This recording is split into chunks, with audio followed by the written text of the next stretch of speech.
West here, reporting from Houston, Texas for Climate Desk. Now, one of the biggest uncertainties in climate science right now is the role of clouds.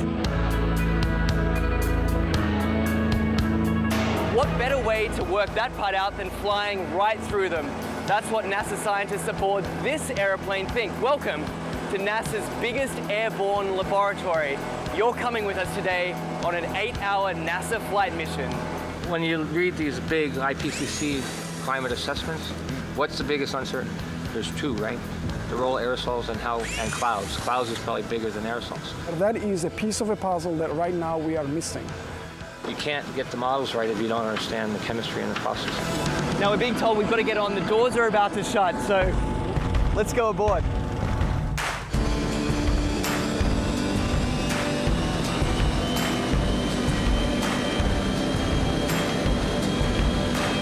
Every time you turn on the weather, every time you hear a climate change prediction, that information has to come from somewhere. And it starts by getting sucked out of the air from planes like this.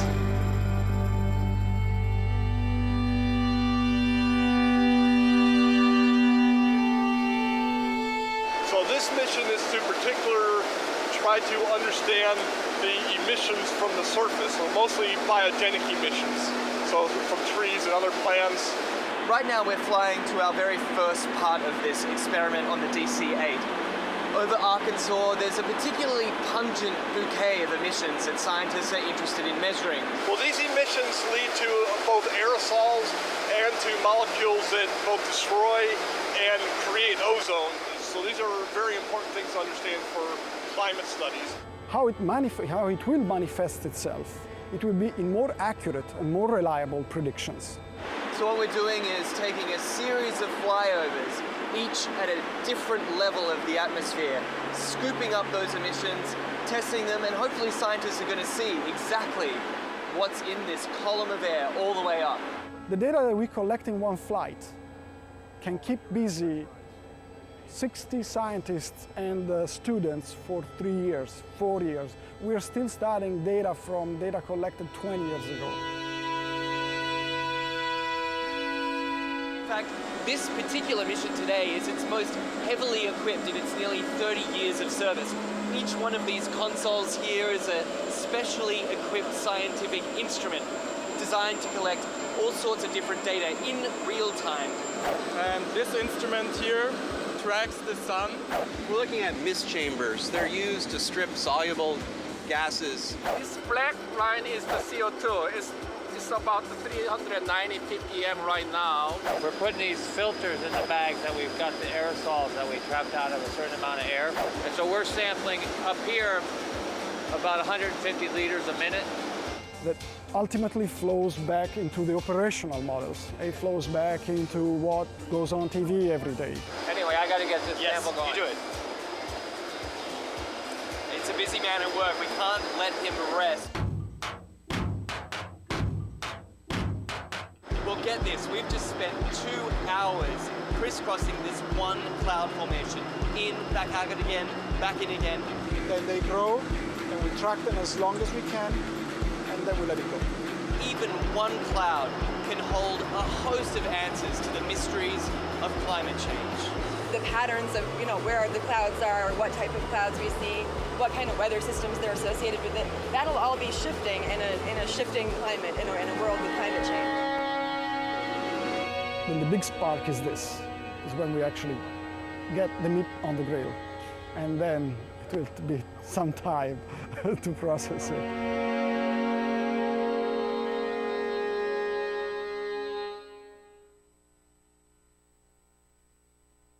What the frack? What the frack? What the frack? What the frack? President Obama, are you fracking kidding me? Reopen the EPA studies. In Texas, Wyoming, and Pennsylvania. Fracking pollutes our oceans. Fracking poisons our water. Fracking makes climate change worse. Fracking relies on toxic chemicals that cause cancer. Ban fracking now. Ban fracking now. Go on. Ban it. Ban fracking now. Please.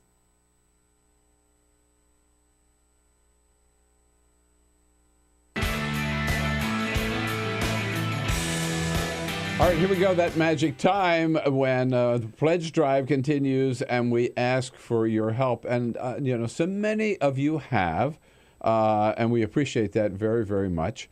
And one regular viewer of Free Speech TV who lives not too far from the studio here was kind enough to come in today. He's been a very generous contributor to Free Speech TV. Craig Kellerman lives on Capitol Hill in Washington, D.C., and Craig, thanks for stopping by. It's a real pleasure to be here. Now, what do you like about free speech? I know you're a big fan. I have been a huge supporter. When I first got to D.C., there, of course, was the Wall Street Journal, the main myth machine for corporate America and for Wall Street. But then there was suddenly Roger Ailes and the Fox conglomerate. And they are major myth makers, probably better than Homer. They rapidly and cannily took over the TV stations, the press, in a way that had not been envisioned by liberals. Mm-hmm. You had Rush Limbaugh. You had Fox News, and Fox News purveying itself as real news, when in fact they were making their own news. It was absolutely outrageous, and there was really no other outlet for liberal news or for news in general. Yeah. And the lovely thing about Free Speech TV was it was news that was also truth. It wasn't just a liberal slant.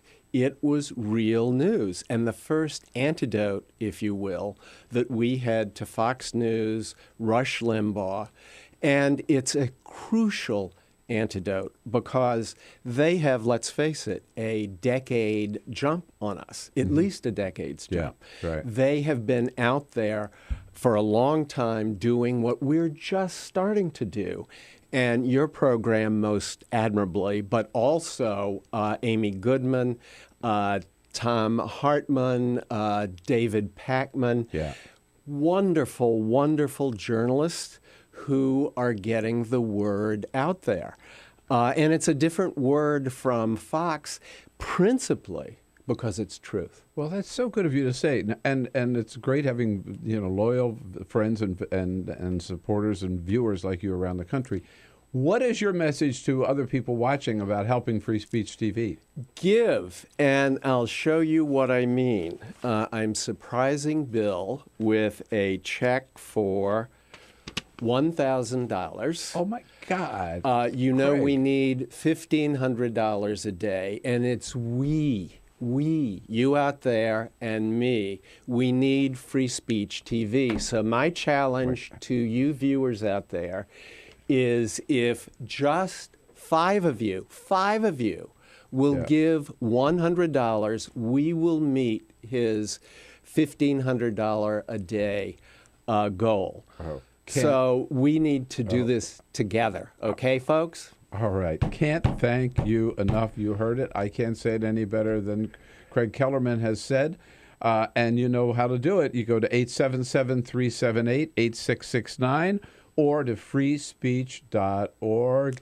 Craig. And give. Thank you. Thank you so much. It was great being here. Thank you for having me, Bill.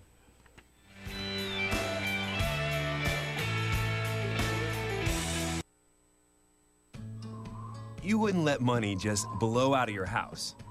So when your AC or heater is on, make sure the doors, windows, and fireplace flue are shut tight. If you're headed out, turn down the AC or lower the heat by 10 degrees. And always keep your water heater set at 120. A little bit of common sense goes a long way. Get more great tips at energysaver.gov. So, I'm kind of new here, but I've noticed a trend. My human does this funny thing where she goes around and gets all my toys, and then she hides them in that basket by the door. But it's always the same basket, and it's always in the same place. And then she acts so surprised when I find them, but, she's putting them in the same basket. Again. It's like, hello, that's where you put it last time. You were the worst at hide and go seek.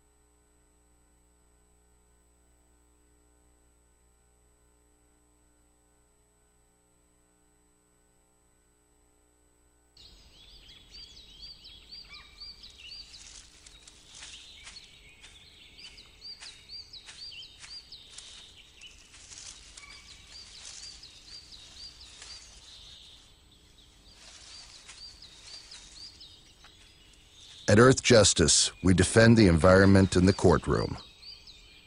Join our fight. When you take a seat, you take a stand. Earth Justice, because the Earth needs a good lawyer.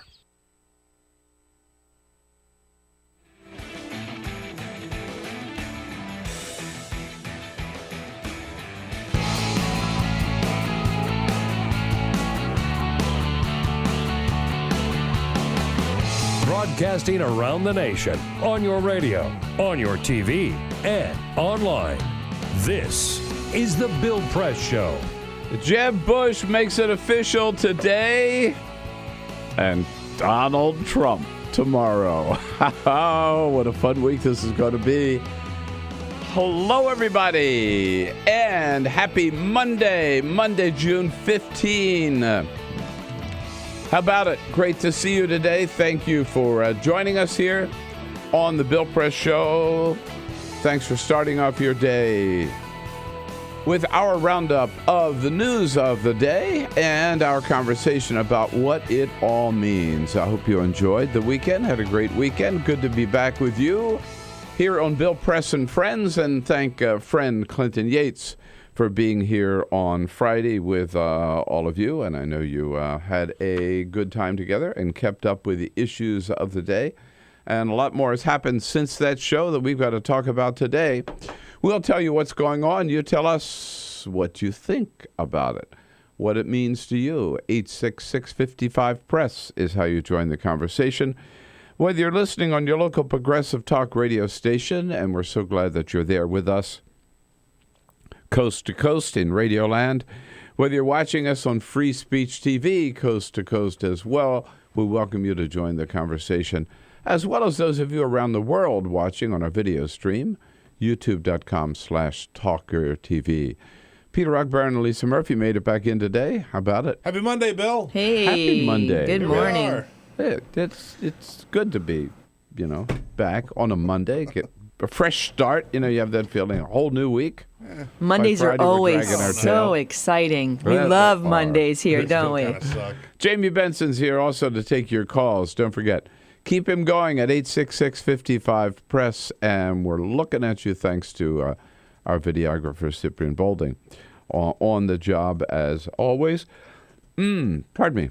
You're off to a great start on a Monday. What did I say about Mondays? Yeah, you ready to go back to bed yet? And, of course, the big news is we had our big second annual Bill Press Show party on Saturday. Yes, indeed. And at Casa Press with a good turnout from a lot of our regular guests that you see on the show. Travis Waldron from now Huffington Post. Now Huffington Post, yeah. Yeah. George Zornick from The Nation. I'm just Susan Page made it. Susan Page from Igor TV. Arthur was there with his little Jack. Arthur Delaney there with their son. We talked about Baby Jack. We got to meet Baby Jack. Had to meet, first time to meet Baby Jack. Yeah. He's a great kid. Kevin Barron from Defense One there with his. He brought his kids with his two sons. Yeah, Margaret Tallif from Bloomberg. Yeah, it was a good turnout all the way around. We turn off our phones usually when the show starts. Yeah, that's my phone. Oh, yeah. Yeah, right. You always give me a hard time about that. But it was fun. And then got some good sports in too, huh? Yeah. Saturday night. How about it? Well, we knew. I was a little worried.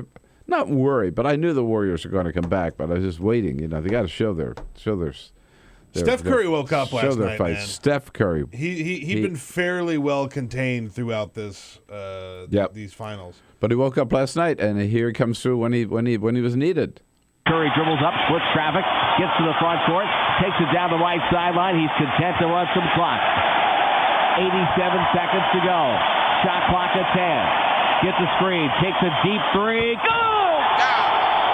There it is. And final score 104-91, pretty decisive. Yeah. So That's 3-2, right? That's 3-2. Golden right. State needs one more win. Yeah. I don't know, man. They got a little mo going, you think? I think they certainly have some momentum, but it should be said, and I know that there's no room for losers in this, but LeBron James is having one of the most amazing finals any player has ever had. Yeah. He had another triple-double last night.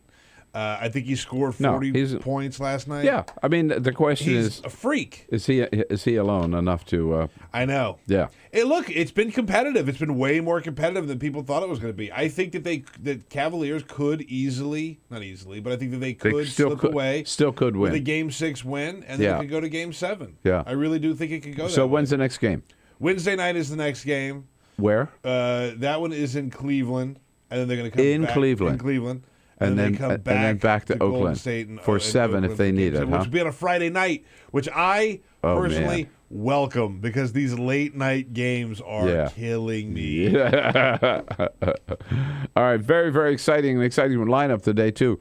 John Allen from Vox, who was up in New York with Hillary Clinton for the big rally on Saturday, will be here in studio with us. Kyle Kondik from the Center for Politics, University of Virginia, will be in, as well as Scott Wong from the Hill. And yes, indeed, President Obama stepped up to the plate on Friday and struck out.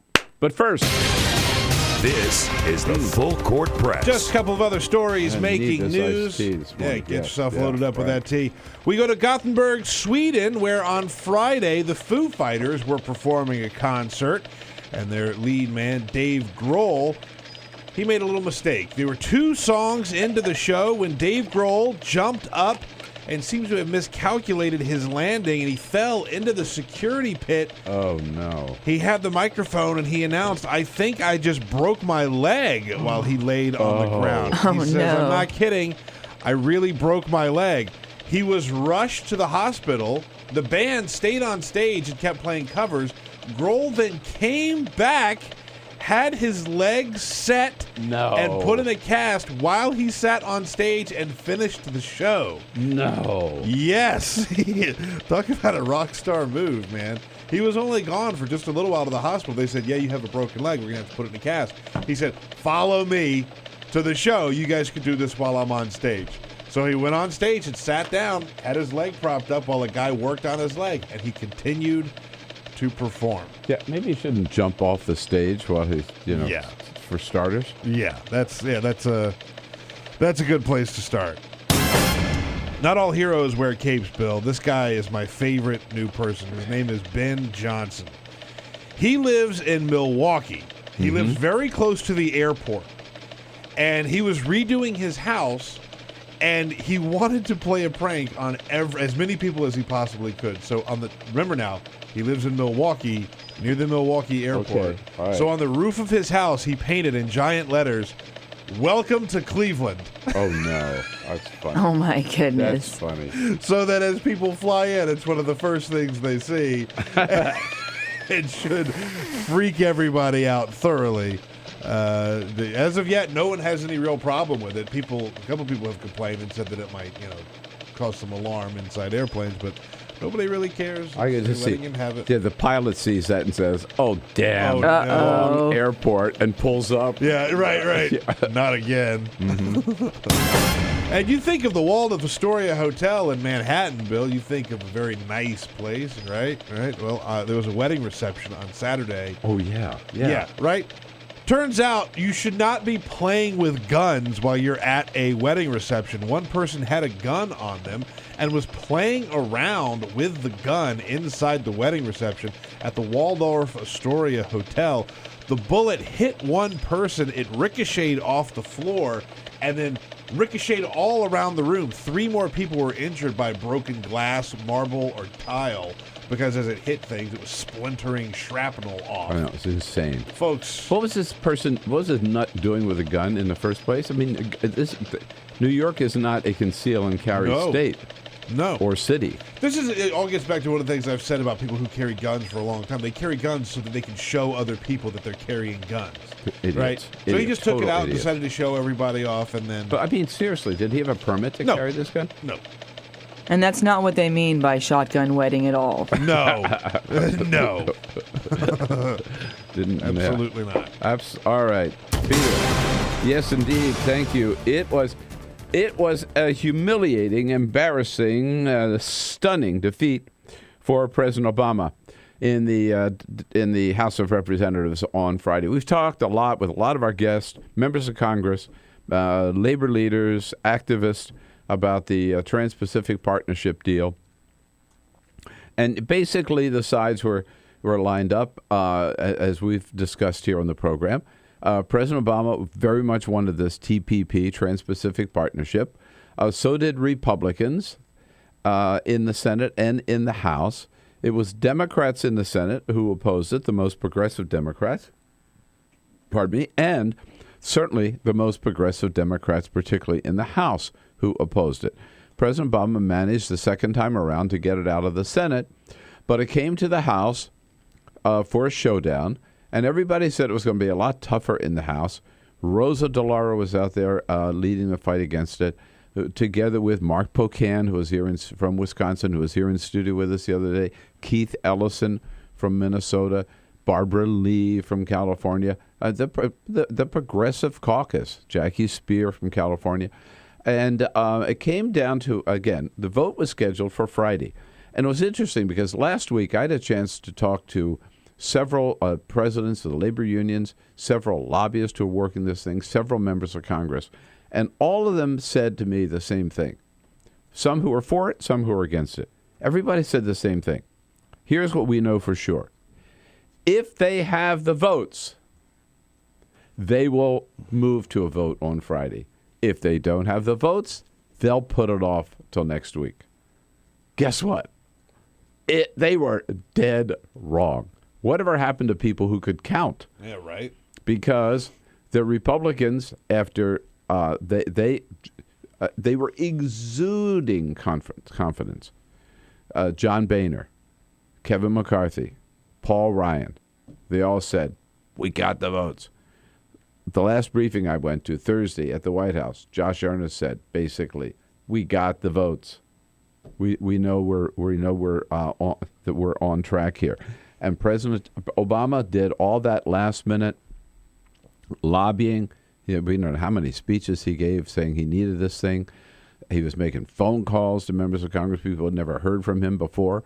Thursday night, you were there, Peter. He went to the baseball game, the congressional Democrats and Republicans at Nats Park. He took a cooler of White House beer with him to try to, butter people up. Friday morning, he made a special trip all the way up here to Capitol Hill. I was actually out on a power walk when the president's motorcade comes by. Yeah, and pain in the ass, had to stop for that. So he was heading up into the House for the last minute pitch, and they moved to a vote, and it was not even close. Here, there were two bills.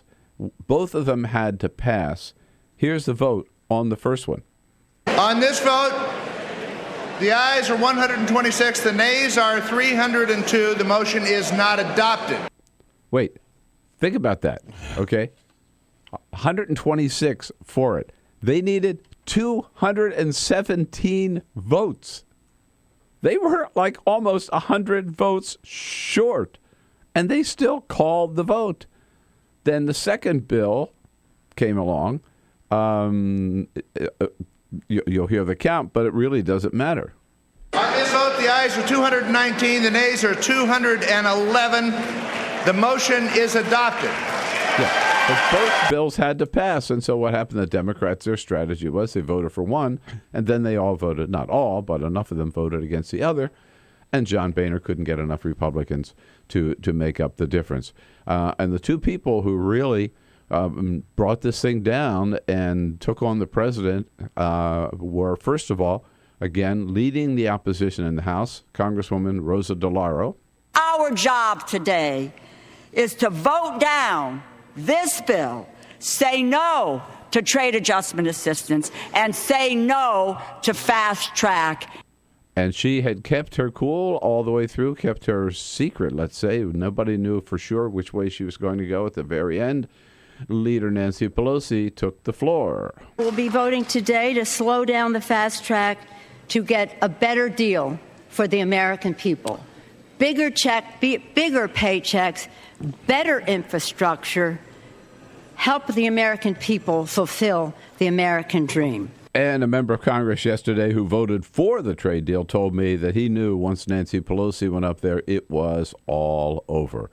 Democrats followed her and abandoned President Obama.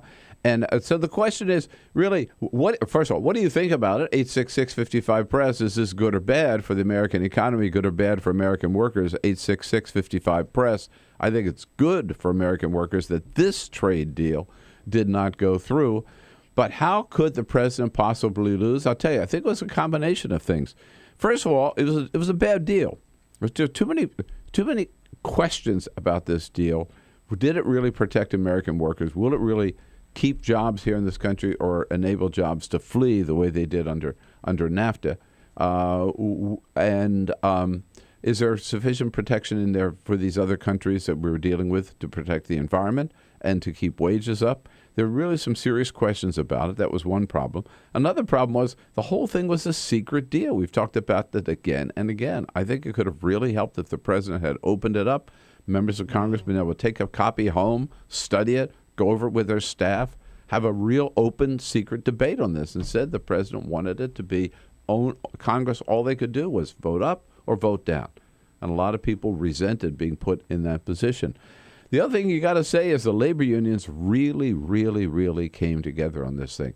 The public unions like AFSCME and SEIU and the NEA and the AFT, even though their members weren't directly affected because they're not manufacturing jobs or whatever, they joined forces, total solidarity with the private unions, with the laborers and with the machinists and with the Teamsters against this thing. And they really put the screws to Congress. They really put the pressure on their friends, and it worked. And finally, I think the chickens came home to roost for President Obama, because when he went up, he's basically ignored Democrats in the Congress for the last 6-7 years. And when he came to them for help this time, they said, "Hey, where you been, dude? Hey, Jack." Yeah, nice of you to come around. Exactly. Nice of you to come around at the very end here, but it's been a long time since we've seen you. Good or bad for the American people? What happens now? Let's talk about it. 866-55-PRESS. The big news of the day, starting out here on the Bill Press Show.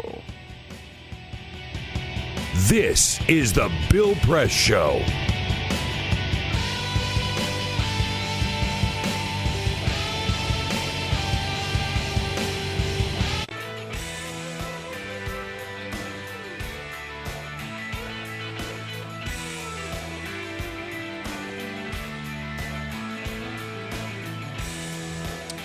Hey, friends and neighbors, what do you say? Here we go to talk about Free Speech TV. I know what you're thinking. You thought the pledge drive was over. Well, look, the bad news is we didn't make it.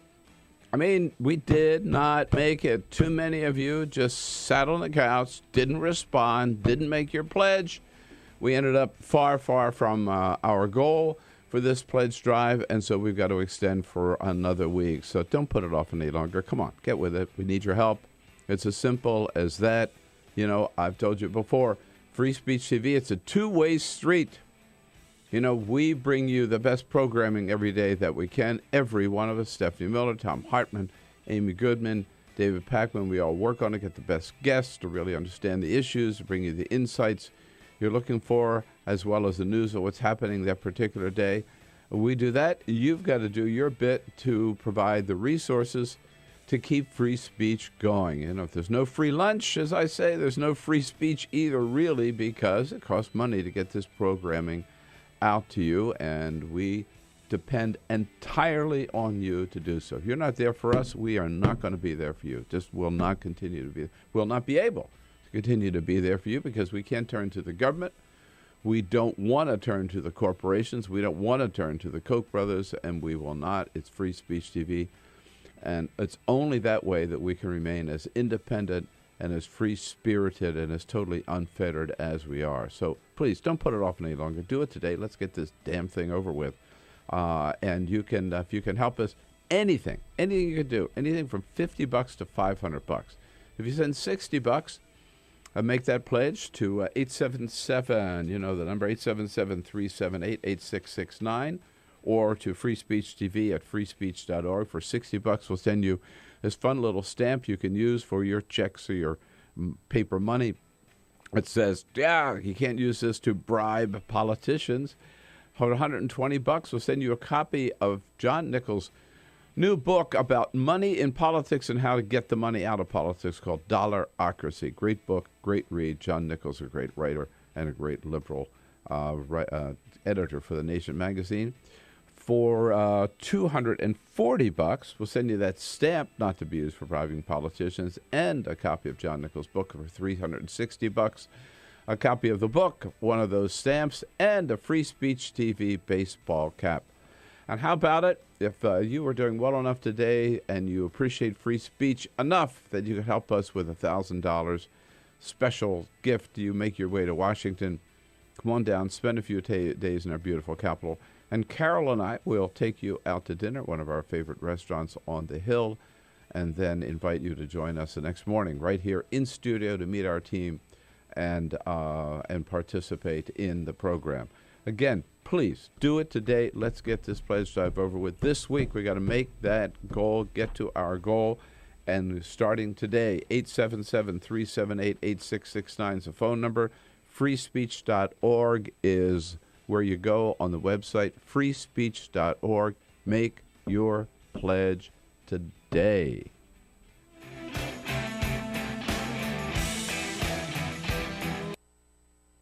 The average text takes your eyes off the road for nearly 5 seconds. At highway speeds, that's enough time to travel the length of a football field. Stop the texts, stop the wrecks.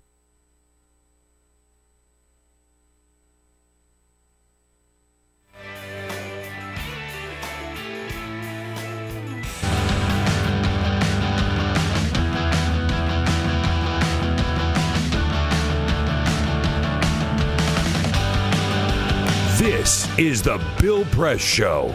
Here we go again at 27 minutes after the hour on this Monday, June 15, trying to assess what happened with the big trade vote on Friday, where the president suffered a huge defeat. They're going to try to reconsider. That's what they did in the Senate, remember? It failed first in the Senate. Then they came back, made some adjustments. Second time around, they got the bill through. They're going to try the same thing in the House this week. But let me tell you, when you've got to go from 126 to 217, you do the math. They're going to have they've estimated probably some 85 Democrats who have to be willing to stand up and say, I voted wrong on Friday, and totally tick off the labor unions and all of their supporters and change their vote. Do a total flip-flop between last Friday and this week. Having taken the heat one time, having stood up to the president one time, there is no way, in my judgment, that they're ever going to be able to do that. I think it is over, and I think the president has no choice. Now he's got to come to Democrats in the House and say, okay, let's work together this time and put together a trade deal from the beginning that you and organized labor and I can all support. This That's the way is the Bill Press Show. So, I'm kind of new here, but I've noticed a trend. My human does this funny thing where she goes around and gets all my toys, and then she hides them in that basket by the door. But it's always the same basket, and it's always in the same place. And then she acts so surprised when I find them, but, she's putting them in the same basket. Again. It's like, hello, that's where you put it last time. You were the worst at hide and go seek.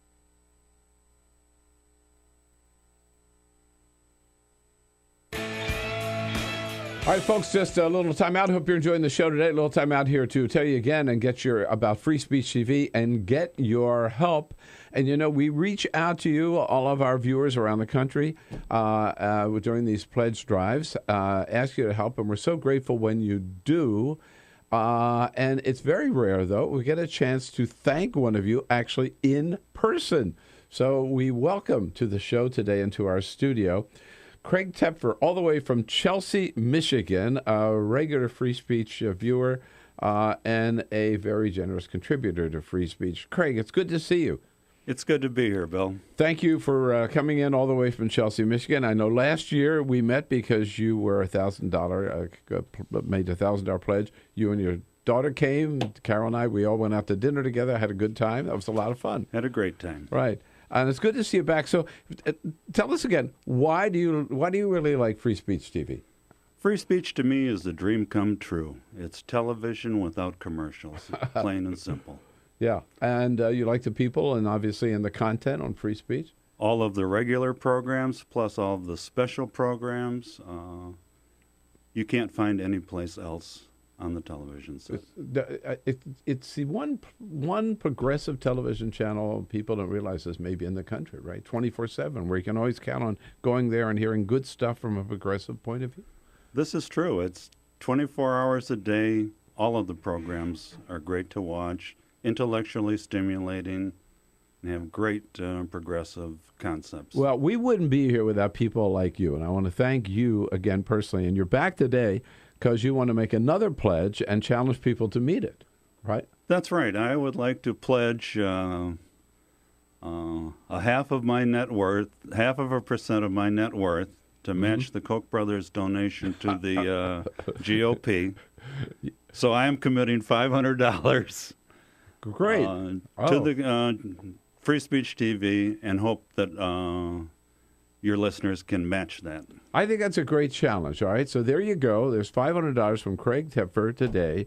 You can match that yourself, or a couple of you, 2 or 3 of you, get together, get your family members together, and match this pledge so Craig doesn't feel alone.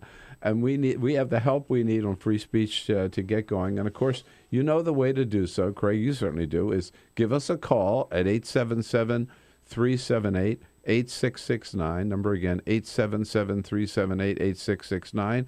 Or just go to freespeech.org, freespeech.org.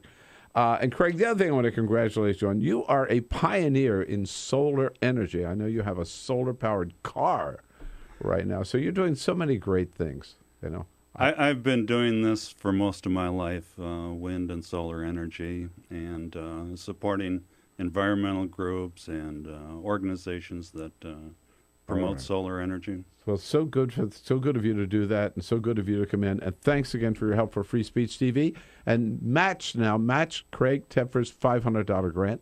Thank you, Craig. It's so important. Thank you.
So, same time next week?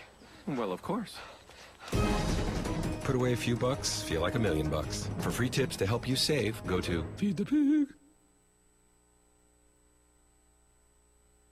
Getting into a whole new week with a lot to talk about and a lot going on the political front, and the week ending with a bang and a big shocker for the White House.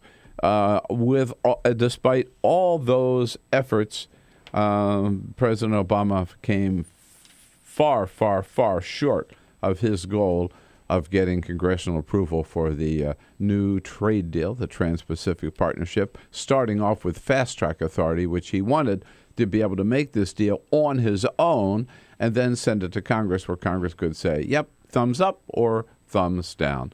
Members of Congress clearly indicated they wanted more with that. What's it all mean? 866-55-PRESS. Before we move along, Anita with a comment from down in San Antone. Hey. Hello, Anita. Hey, good morning, everyone. Yes, what's up? The question isn't whether President Obama can get enough Democrats to change their vote. The question is whether John Boehner can get any of his crazy caucus to change their vote. Well, that's a good point. And by the way, I think we know the answer to that, right? It's no. Oh, yeah. John Boehner, they don't care how John Boehner votes. Look how everybody fell in line with Nancy Pelosi, though. Yes. Yeah. No, Pelosi really showed that she's very much the leader of that caucus. And when Democrats, this bill was not going to pass with Democrats. If it passed, right, it was not going to pass with Democratic votes. It was going to pass maybe with 20 or 25 Democrats. But they needed, and Nancy told John Boehner this, you need 200 Republicans. He didn't get 100 Republicans. Yeah. No, and President Obama should never have trusted the Republican leadership's vote count. Amen, Anita. No, he should. He should. And in fact, I was reading this morning that some of the Democrats basically, when President Obama came around on Friday morning, some of them just sat there and said, "Yeah, go make your deal with the Republicans. See how far. Yeah, go. See you've been doing all this talking and making this deal with Boehner. He's going to deliver votes. Yeah, see how that works out for you. Yeah, right. How many times?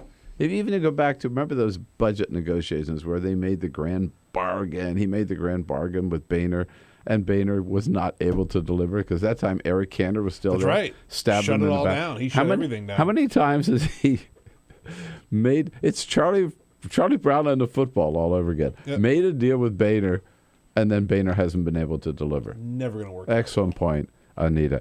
Hey, something else important happened over the weekend, I'm sure you know. On Saturday, right before our big show party here, Hillary Clinton, she had her big party up on Roosevelt Island in New York.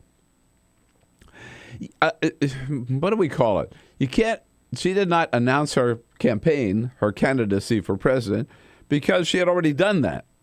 But for the last 6 weeks or a couple of months, it's been the quiet part of the campaign, sort of the foreplay or whatever, right? She was around her little listening tour in Iowa and New Hampshire and South Carolina, small events with no news conferences, seldom talking to reporters, just basically finding out what people were thinking about and kind of getting her footing again as a candidate. But it was time for the first big rally of the campaign. Happened on Saturday. Hope you got to see it. And I got to tell you, I thought it was very good. The site she looked great. The site looked great. It was a huge crowd, enthusiastic crowd. And she said, I thought all the right things. Well, she told him why she's running. I'm running to make our economy work for you and for every American, for the successful and the struggling, for the innovators and inventors. And what about the fact that, she's up there, she's in her 60s. Is she kind of a little too old to run for president? Well, I may not be the youngest candidate in this race, but I will be the youngest woman president in the history of the United States. Yes, she would be the first and youngest woman president of the United States of America. And, she is at it. She's at it again. And she said that defines her. That's who she is. You know by now that I've been called many things by many people. Quitter is not one of them. Quitter is not one of them. And I have to tell you, I thought her message was very, very strong. I mean, she definitely has heard Bernie Sanders. She definitely has heard Elizabeth Warren. Yeah. Oh, yeah. She said, quoting from her speech on Saturday, quote, "Prosperity can't be just for CEOs and hedge fund managers.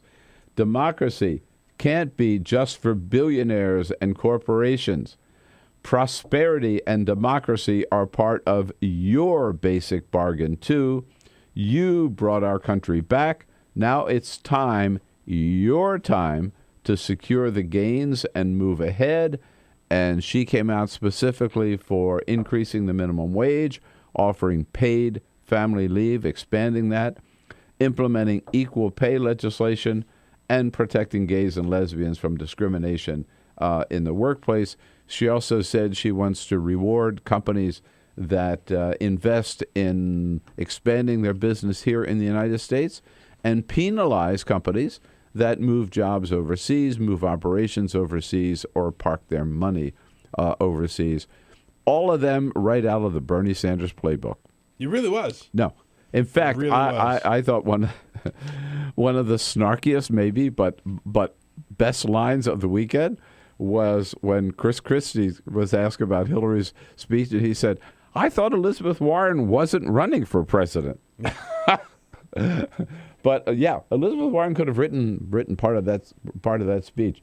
I thought she did a great job. I think she's right on message. And again, she looked good. She looks like she's ready for it. And I think it was a very, very successful event. And John Allen from Vox, who wrote the book with Amy Parnes about Hillary, we've talked about so much. John's a frequent guest here. He was up in New York with Hillary. He'll be here and give us his take at the top of the next hour.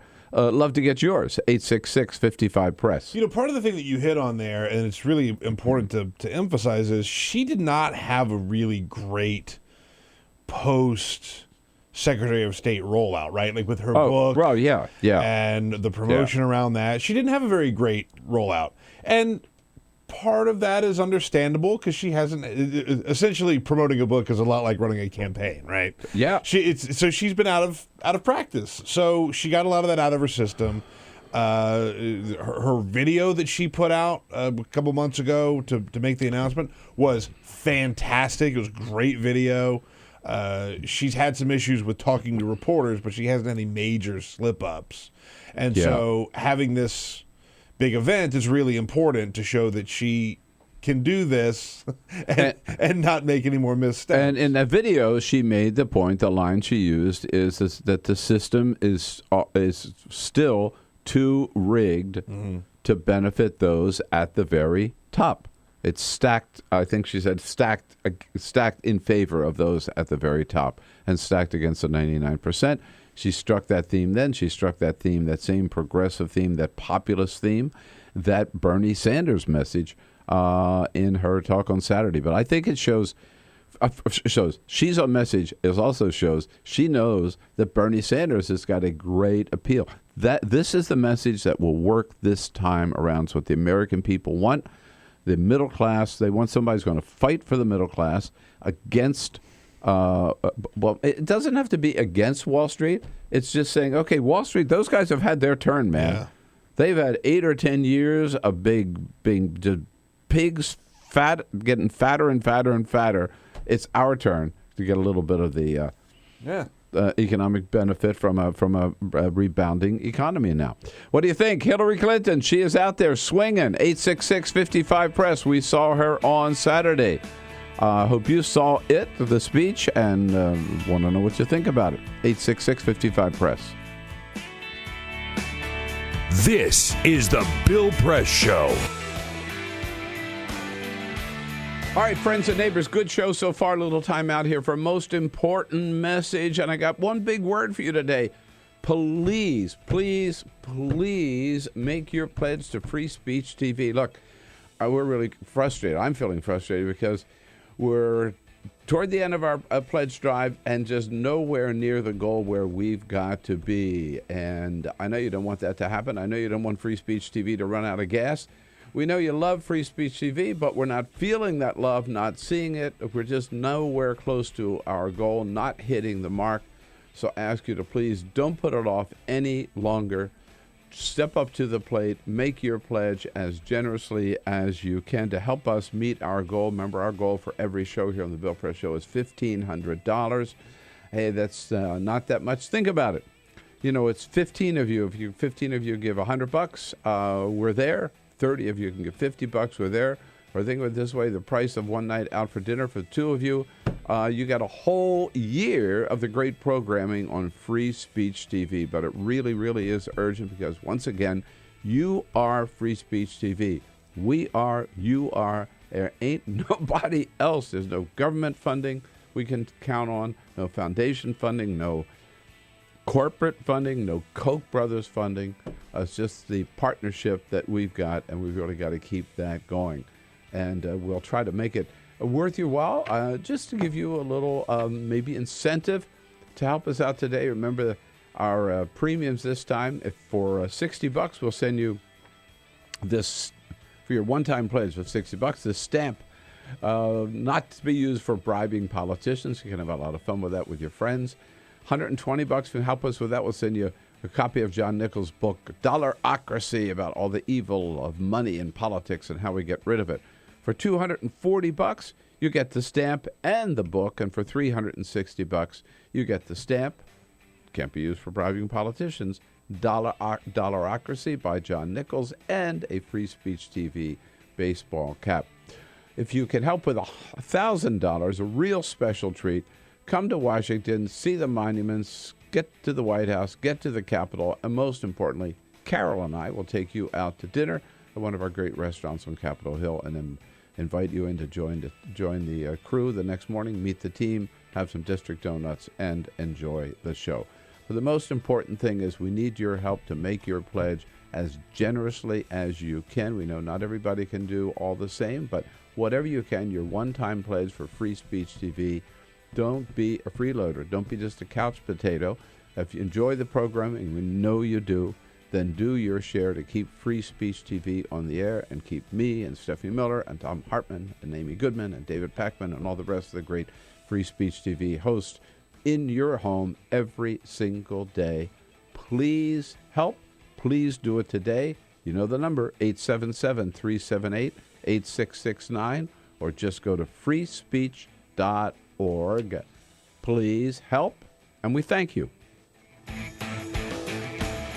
Free Speech TV and online on TawkrTV. This is the Bill Press Show. 13 minutes now. Whoa, make it 12 minutes before the top of the hour here on the Bill Press Show. Talking about Hillary's big launch on Saturday. And by the way, I told you, I thought it was tremendous. She did a tremendous job. The one critical thing I will say is I was disappointed that she didn't make her position known on the TPP, or the Trans-Pacific Partnership, which was a big deal and a big vote, historic vote in front of the Congress on Friday. She didn't talk about it until, I think, yesterday, I think it was, or Saturday maybe. She didn't talk about it until after the vote, when she was out in Iowa. And if we can, Elisa, here, where she said that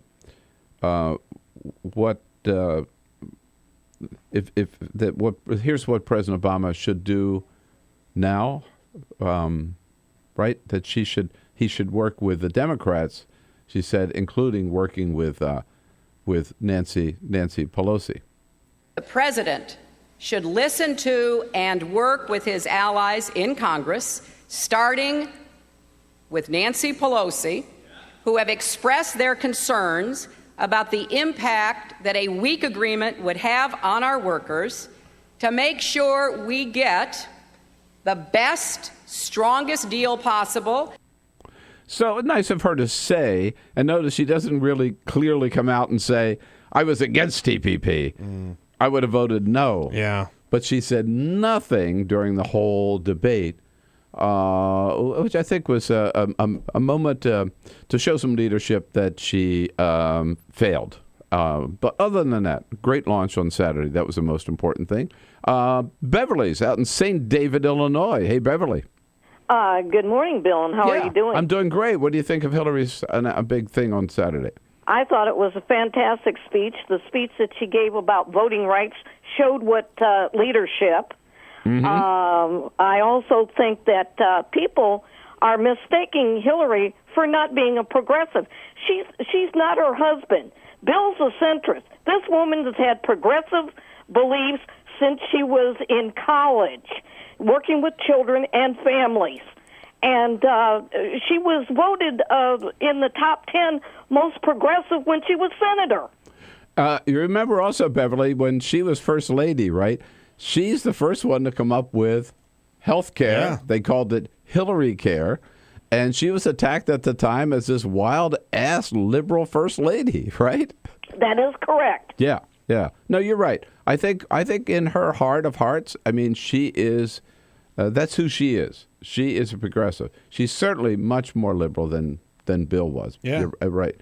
He was a DLC Democrat. She was not. Thanks, Beverly. Good to talk to you.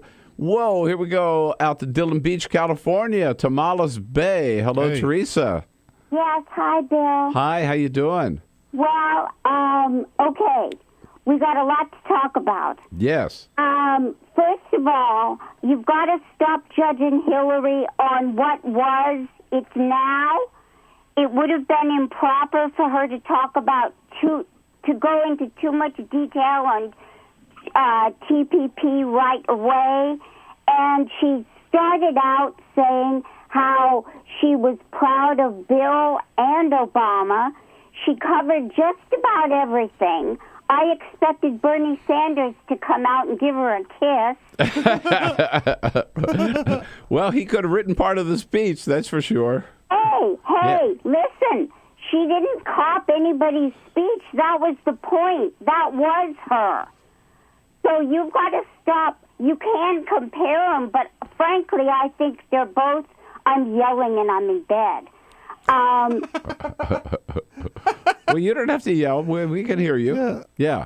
Honest to God, I need a calming influence in my life. I shouldn't get this excited at 4 a.m. You have that effect on women, Bill. That's right, I do. Teresa, my suggestion is just go out. Teresa lives just across the bay. Okay. So we're in Inverness on the west side of the bay, and Teresa's in Dillon Beach on the east side of the bay, at the very top of the bay, the very entrance to the bay. So we're sort of neighbors. So, all right. So Teresa, my advice is just go out and calm down and take a nice walk along the shore of Tamales Bay this morning. There you go. And say hello for me to There West you go. Marin. Carl, up in Rochester, New York. What do you think, Carl? I don't think she's going to come out and say anything about TPP. After all, her and Bill have been on the side of big business with, Glass-Steagall, the final nail in that coffin, and they're beholden to Wall Street. And Hey, she was your senator, Carl. You're going to be that tough on her? yeah, I mean, NAFTA killed us up here in Rochester. Yeah, absolutely. I could take you for a long ride and show you all the places that are closed. We had 80,000 people worked at Eastman Kodak in Rochester. Mm-hmm. We have less than 6 now. I was just going to say, and they're gone. Right? Yeah. All that's gone. Yep. That's the story of NAFTA, Carl, and TPP, as they called it, was NAFTA on steroids. It was a bad deal, and I thought Hillary had a great day Saturday. I loved her message, but I think she missed an opportunity to come out against TPP and show that she really does have a different approach to trade deals than her husband Bill did. John Allen here at the top of the next hour. He'll give us his first person report from being on the scene Saturday in Roosevelt Island. We'll be right back. This is the Bill Press Show. Right now, Big banking, software, pharmaceutical, and tobacco corporations are lobbying governments from 12 countries to negotiate the dirtiest deal you've never heard of. There's a reason you haven't heard of the TPP or Trans-Pacific Partnership. There are some major corporations and government officials that don't want you to know what's in the deal. For one, our food safety standards, environmental protections, and local labor laws could all be threatened under the TPP. We could all be forced to pay significantly more for the medicines we need, and you could be fined or even sent to jail for downloading copyrighted content on the internet. How will they know if you do it? Because your internet service providers could be required to watch your online activity. But that's not the scariest part.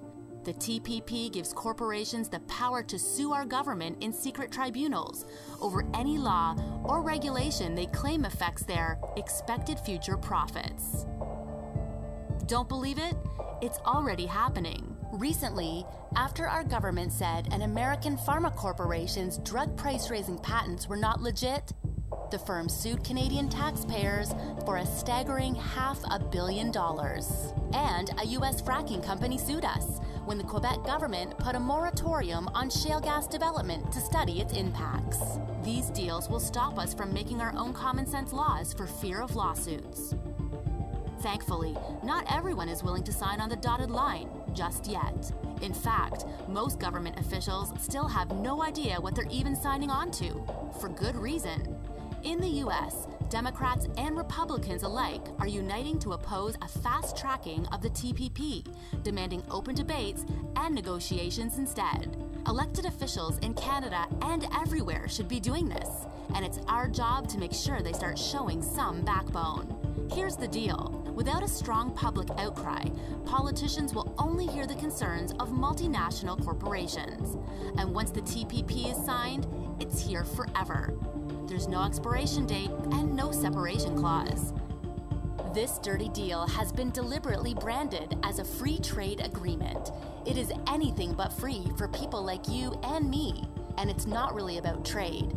It could cost us our internet freedom, labor rights, access to affordable medicine, the safety of our food, and protections that keep our water and air clean. Nobody wants to be struck with a backroom deal we don't want and never voted for. Find out more, speak up, and spread the word.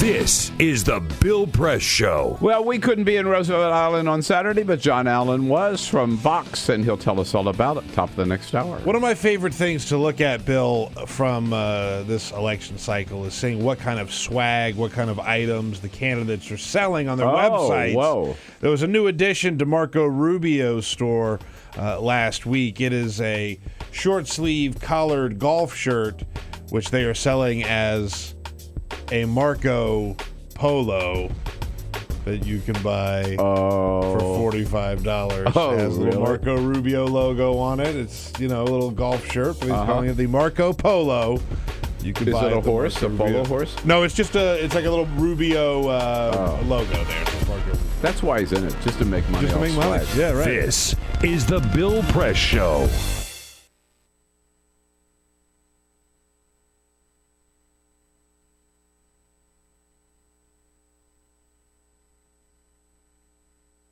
So, I'm kind of new here, but I've noticed a trend. My human does this funny thing where she goes around and gets all my toys, and then she hides them in that basket by the door. But it's always the same basket, and it's always in the same place. And then she acts so surprised when I find them, but, she's putting them in the same basket. Again. It's like, hello? That's where you put it last time. You were the worst at hide and go seek.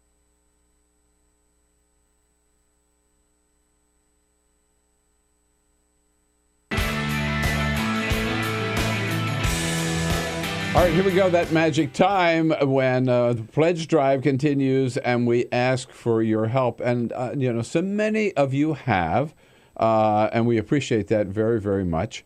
And one regular viewer of Free Speech TV who lives not too far from the studio here was kind enough to come in today. He's been a very generous contributor to Free Speech TV. Craig Kellerman lives on Capitol Hill in Washington, D.C., and Craig, thanks for stopping by. It's a real pleasure to be here. Now, what do you like about free speech? I know you're a big fan. I have been a huge supporter. When I first got to D.C., there, of course, was the Wall Street Journal, the main myth machine for corporate America and for Wall Street. But then there was suddenly Roger Ailes and the Fox conglomerate. And they are major myth makers, probably better than Homer. They rapidly and cannily took over the TV stations, the press, in a way that had not been envisioned by liberals. Mm-hmm. You had Rush Limbaugh. You had Fox News, and Fox News purveying itself as real news, when in fact they were making their own news. It was absolutely outrageous, and there was really no other outlet for liberal news or for news in general. Yeah. And the lovely thing about Free Speech TV was it was news that was also truth. It wasn't just a liberal slant. It was real news. And the first antidote, if you will, that we had to Fox News, Rush Limbaugh, and it's a crucial antidote because they have, let's face it, a decade jump on us, at least a decade's jump. Yeah, right. They have been out there for a long time doing what we're just starting to do. And your program most admirably, but also Amy Goodman, Tom Hartman, David Pachman, wonderful, wonderful journalists who are getting the word out there. And it's a different word from Fox, principally because it's truth. Well, that's so good of you to say, and it's great having loyal friends and supporters and viewers like you around the country. What is your message to other people watching about helping Free Speech TV? Give, and I'll show you what I mean. I'm surprising Bill with a check for $1,000. Oh, my God. Craig. We need $1,500 a day, and it's we, you out there and me, we need Free Speech TV. So my challenge to you viewers out there is if just five of you will give $100, we will meet his $1,500 a day goal. So we need to do this together. Okay, folks? All right. Can't thank you enough. You heard it. I can't say it any better than Craig Kellerman has said. And you know how to do it. You go to 877-378-8669 or to freespeech.org. Craig. And give. Thank you. Thank you so much. It was great being here. Thank you for having me, Bill.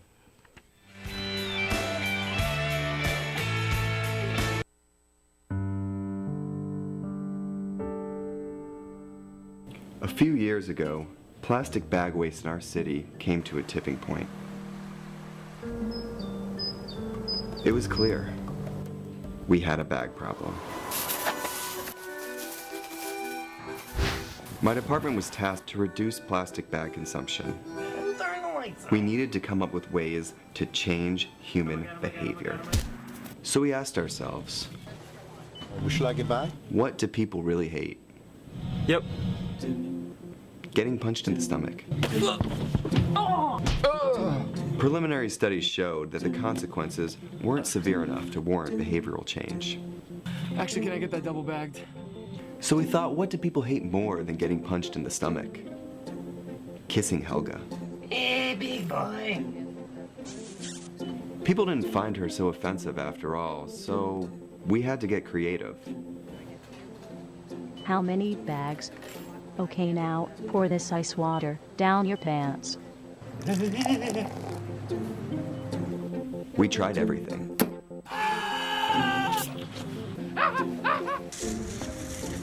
Eat this rat. Defuse this bomb. Even fighting your clone. After blowing through millions of dollars of government funds on research, I came up with a brilliant idea. Why don't we just charge 5 cents per bag? That's a stupid idea. Would you like a bag? Yes. 5 cents a bag. 5 cents? 5 cents? Do I still have the option of getting punched? Honestly, I don't know how everyone else missed it. Why don't you just get a reusable bag?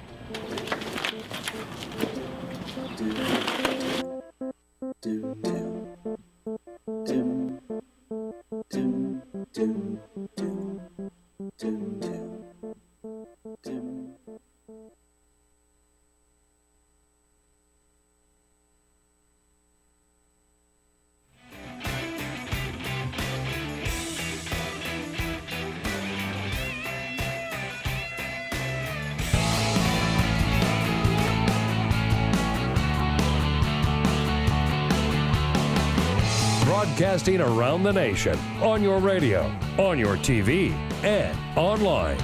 This is the Bill Press Show. They took the big vote on Trans-Pacific Partnership on Friday. It wasn't even close. Humiliating defeat for President Obama. Hello, everybody. What do you say? Monday, June 15. Here it is, the Bill Press Show. Good to see you today, and thank you for climbing on board as we head out from our studio in Capitol Hill in Washington, D.C., our nation's capital, reaching out to you on your local progressive talk radio station nationwide, and also coast to coast on Free Speech TV. How about it? Good to have you with us. Don't forget, it's a two-way street. We want to hear from you as to what all the issues mean, about the news of the day. So you can do that by giving us a call at 866-55-PRESS, our toll-free number. Or, just as we heard in the last hour, all you ladies out there lying in bed, just pick up the phone and yell at me like Teresa did from Dillon Beach. John, you missed it last week. I don't even know what to say to that. Just think of all the women out there laying in bed, pick up the phone and yell at me. That sounds That's terrible. what I do to women. That's what I do to women early in the morning. I make them yell in bed. There are tons of people out there right now with nothing on but the Bill Press Show. So. Oh. Nothing on but Bill Press.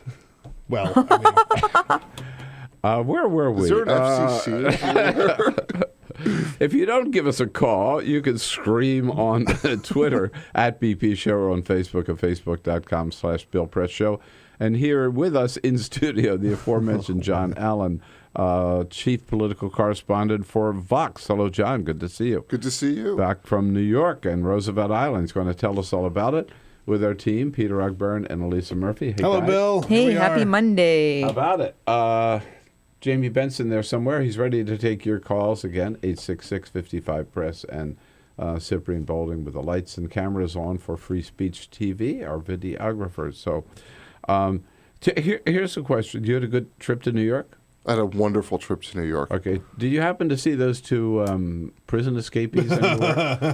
Were you looking around? I feel like Roosevelt Island, which is a fairly small island in the East River, would be a bad place for them to go if they wanted to evade the authorities. Terrible hiding spot. Especially if they wanted a little like privacy or quiet or something, right? Yeah, it would not be the right place for them. But how reassuring was this for the citizens of New York to hear their governor over the weekend? We don't know if they are still in the immediate area or if they are in Mexico by now, right? Enough time has transpired, but we're following up every lead the best we can. Yeah. But we got bloodhounds out in this 9-mile radius.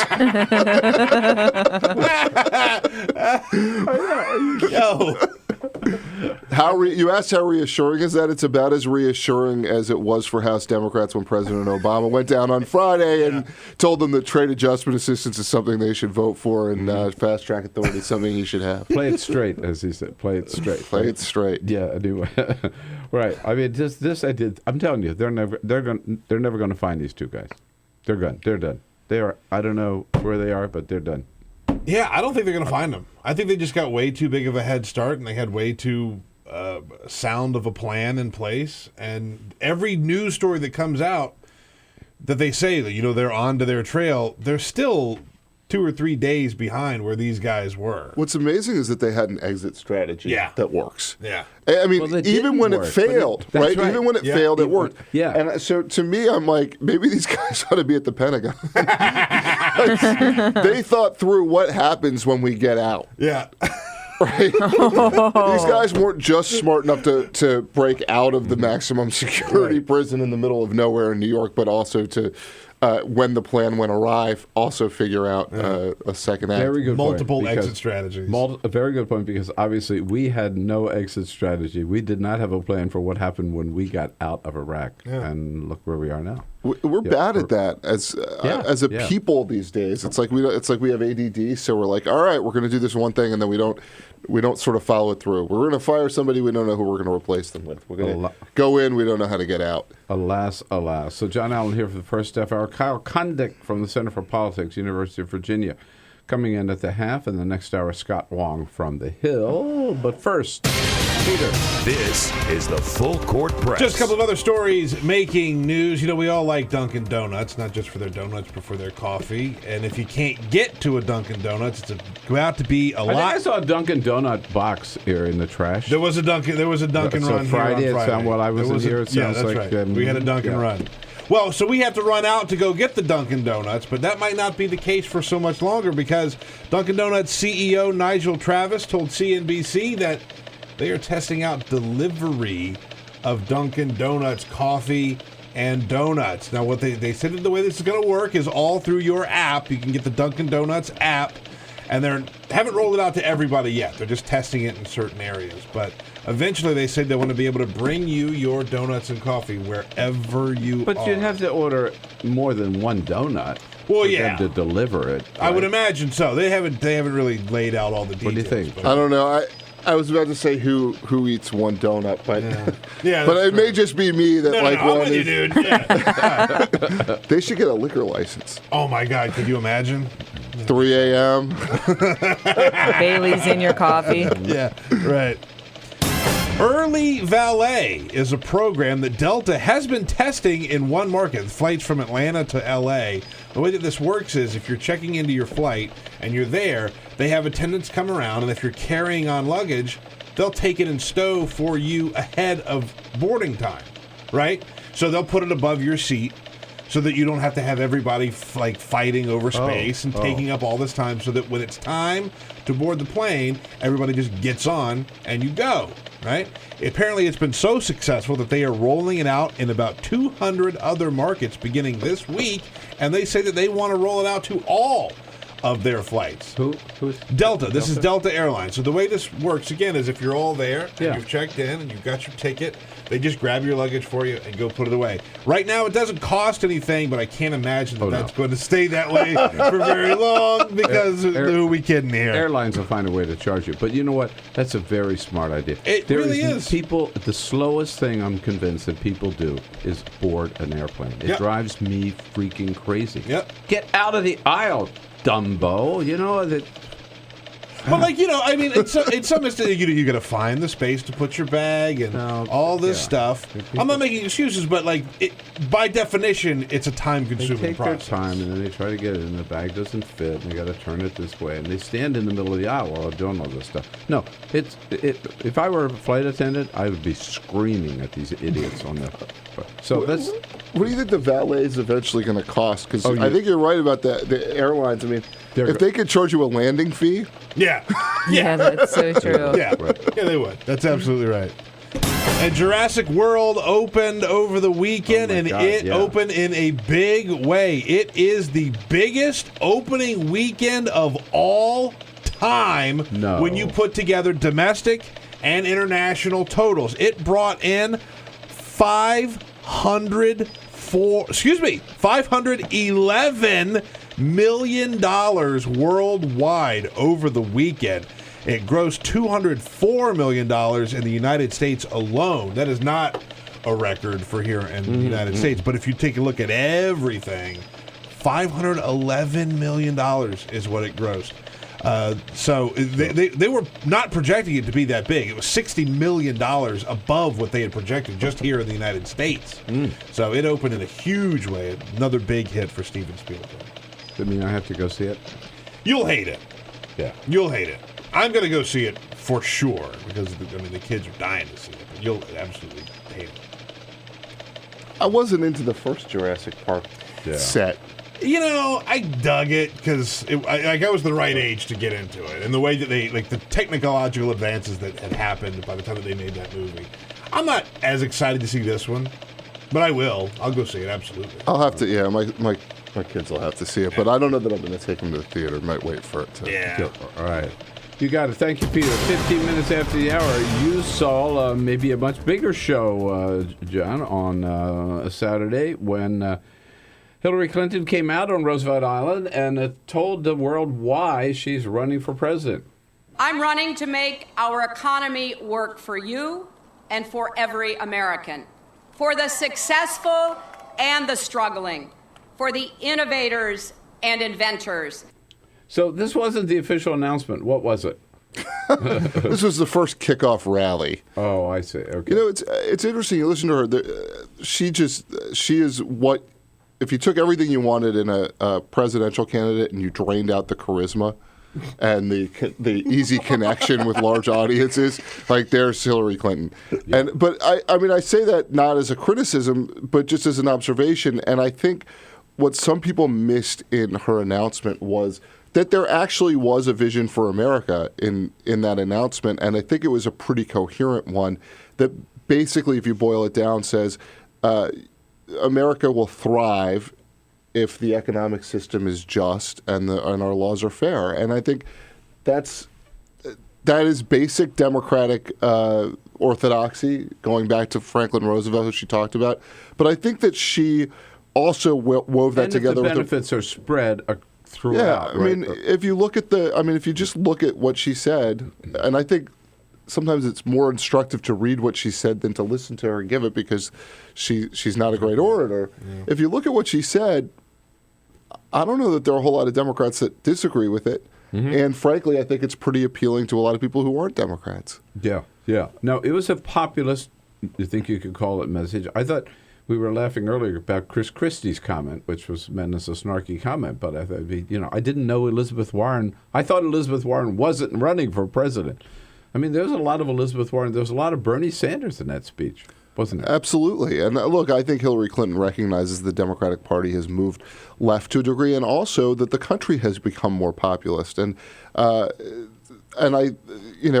think she and her husband are both people who look for the exact spot they can stand in. Mm-hmm. That is the consensus of the set of people that they're trying to appeal to.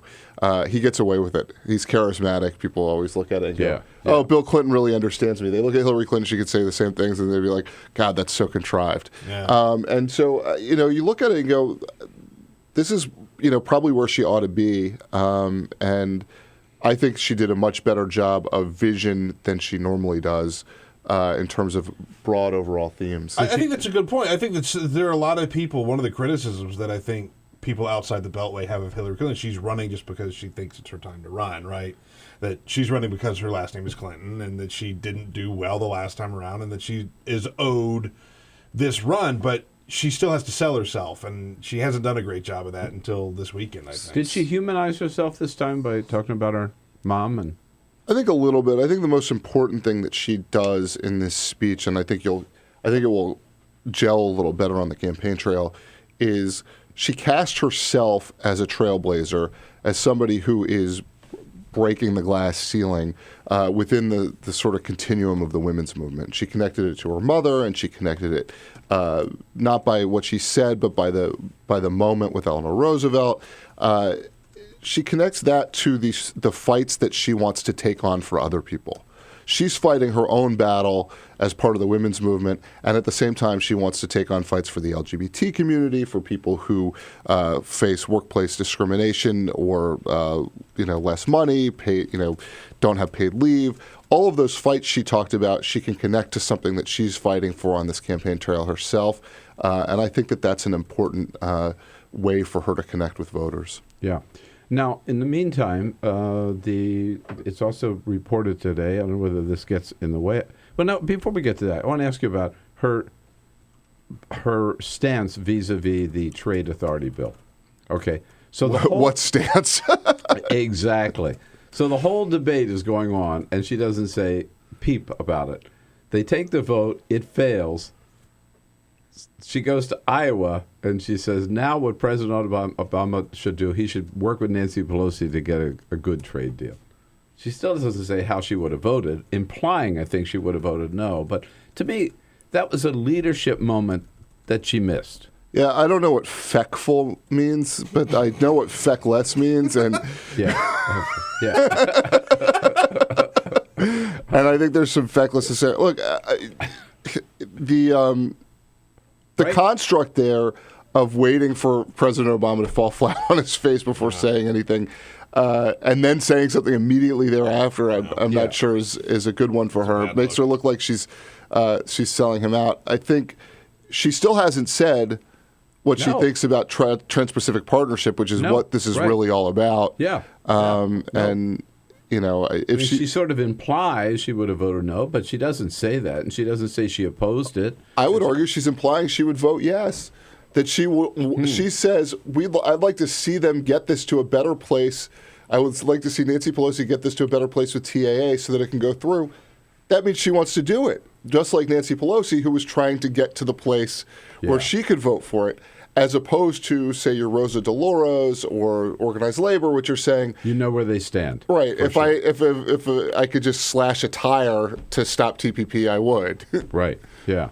So, and I'll tell you one thing. I'm not sure she, we're talking about Hillary here. I'm not sure she pleased either camp with the way she played it.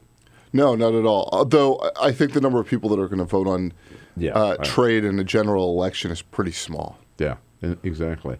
And then Benghazi still has not gone away. There's yet another hearing with a Hillary confidant and friend, Sidney Blumenthal, this week. How's that going to play? Here's the man with the answers.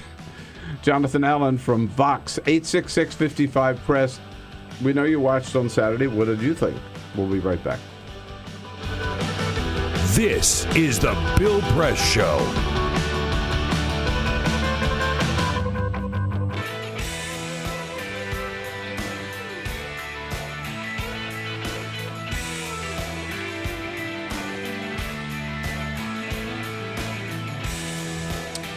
Hey, friends and neighbors, what do you say? Here we go to talk about Free Speech TV. I know what you're thinking. You thought the pledge drive was over. Well, look, the bad news is we didn't make it. I mean, we did not make it. Too many of you just sat on the couch, didn't respond, didn't make your pledge. We ended up far, far from our goal for this pledge drive, and so we've got to extend for another week. So don't put it off any longer. Come on, get with it. We need your help. It's as simple as that. You know, I've told you before, Free Speech TV, it's a two-way street. You know, we bring you the best programming every day that we can. Every one of us, Stephanie Miller, Tom Hartman, Amy Goodman, David Packman, we all work on to get the best guests to really understand the issues, to bring you the insights you're looking for, as well as the news of what's happening that particular day. We do that. You've got to do your bit to provide the resources to keep free speech going. You know, if there's no free lunch, as I say, there's no free speech either, really, because it costs money to get this programming out to you, and we depend entirely on you to do so. If you're not there for us, we are not going to be there for you. Just will not continue to be. We'll not be able to continue to be there for you because we can't turn to the government. We don't want to turn to the corporations. We don't want to turn to the Koch brothers, and we will not. It's Free Speech TV. And it's only that way that we can remain as independent and as free-spirited and as totally unfettered as we are. So please, don't put it off any longer. Do it today. Let's get this damn thing over with. And you can, if you can help us anything you could do, anything from $50 to $500. If you send $60, make that pledge to 877, the number 877-378-8669, or to Free Speech TV at freespeech.org. For $60, we'll send you this fun little stamp you can use for your checks or your paper money. It says, you can't use this to bribe politicians. For $120, we'll send you a copy of John Nichols' new book about money in politics and how to get the money out of politics, called Dollarocracy. Great book, great read. John Nichols, a great writer and a great liberal editor for The Nation magazine. For $240, we'll send you that stamp not to be used for bribing politicians, and a copy of John Nichols' book for $360. A copy of the book, one of those stamps, and a Free Speech TV baseball cap. And how about it if you were doing well enough today and you appreciate free speech enough that you could help us with $1,000 special gift? You make your way to Washington. Come on down, spend a few days in our beautiful capital. And Carol and I will take you out to dinner at one of our favorite restaurants on the Hill, and then invite you to join us the next morning right here in studio to meet our team and participate in the program. Again, please do it today. Let's get this pledge drive over with. This week, we got to make that goal, get to our goal. And starting today, 877-378-8669 is the phone number. freespeech.org is where you go on the website. freespeech.org. Make your pledge today.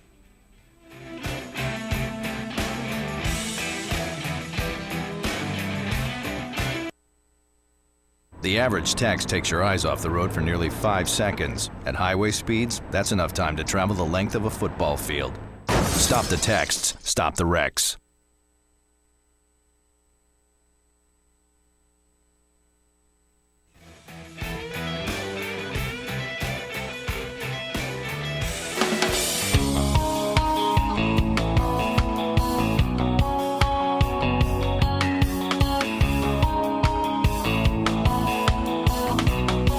This is the Bill Press Show. All right, 26 minutes after the hour, Jonathan Allen from Vox here in studio with us.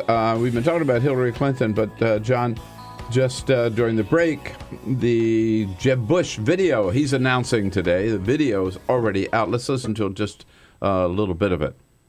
I'm proud of what we accomplished in Florida. Proud we were able to make a difference, to change lives.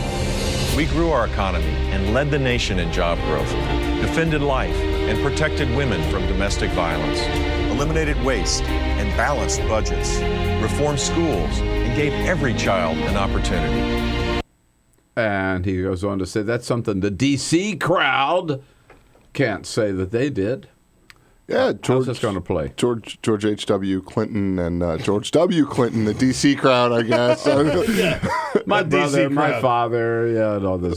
He's never been to Washington. And Rand Paul and Marco Rubio would certainly be on that list. Right, who's obviously spent a lot less time in Washington, even though he's been a senator for the last 6 years than Jeb Bush has. I'll never find that hilarious when people like Jeb Bush talks about being a Washington outsider. Mm-hmm. Get out of here.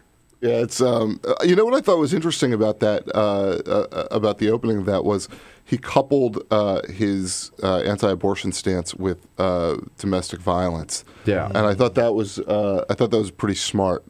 You actually have a fair number of Republicans who aren't real big on re-upping the Violence Against Women Act, or certainly not the way that it's constructed. So it's an issue that at least within the Republican Party is somewhat of a bold step for him to talk about, and to talk about in the context of abortion softens that abortion stance a little bit, I think.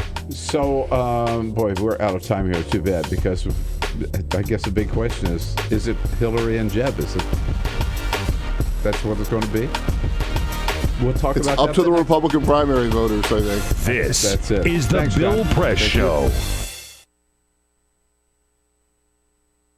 So, I'm kind of new here, but I've noticed a trend. My human does this funny thing where she goes around and gets all my toys, and then she hides them in that basket by the door. But it's always the same basket, and it's always in the same place. And then she acts so surprised when I find them, but, she's putting them in the same basket. Again. It's like, hello, that's where you put it last time. You were the worst at hide and go seek.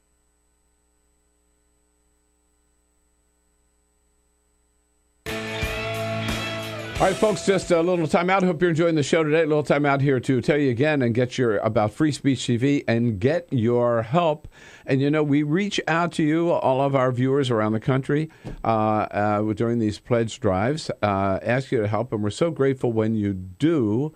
And it's very rare, though. We get a chance to thank one of you actually in person. So we welcome to the show today and to our studio Craig Tepfer, all the way from Chelsea, Michigan, a regular Free Speech viewer and a very generous contributor to Free Speech. Craig, it's good to see you. It's good to be here, Bill. Thank you for coming in all the way from Chelsea, Michigan. I know last year we met because you were made a $1,000 pledge. You and your daughter came. Carol and I, we all went out to dinner together. Had a good time. That was a lot of fun. Had a great time. Right. And it's good to see you back. So tell us again, why do you really like Free Speech TV? Free speech to me is the dream come true. It's television without commercials, plain and simple. Yeah. And you like the people and obviously in the content on Free Speech? All of the regular programs plus all of the special programs you can't find anyplace else on the television set. It's the one progressive television channel people don't realize is maybe in the country, right? 24/7, where you can always count on going there and hearing good stuff from a progressive point of view. This is true. It's 24 hours a day. All of the programs are great to watch, intellectually stimulating, and have great progressive concepts. Well, we wouldn't be here without people like you, and I want to thank you again personally. And you're back today because you want to make another pledge and challenge people to meet it, right? That's right. I would like to pledge a half of my net worth, 0.5% of my net worth, to match the Koch brothers' donation to the GOP. So I am committing $500. Great. To the Free Speech TV, and hope that your listeners can match that. I think that's a great challenge. All right, so there you go. There's $500 from Craig Tepfer today. You can match that yourself, or a couple of you, 2 or 3 of you, get together, get your family members together, and match this pledge so Craig doesn't feel alone. And we have the help we need on Free Speech to get going. And, of course, you know the way to do so, Craig, you certainly do, is give us a call at 877-378-8669. Number again, 877-378-8669. Or just go to freespeech.org, freespeech.org. And, Craig, the other thing I want to congratulate you on, you are a pioneer in solar energy. I know you have a solar-powered car right now. So you're doing so many great things. You know, I've been doing this for most of my life, wind and solar energy, and supporting environmental groups and organizations that promote solar energy. Well, it's so good of you to do that, and so good of you to come in. And thanks again for your help for Free Speech TV. And match Craig Tepfer's $500 grant. Thank you, Craig. It's so important. Thank you.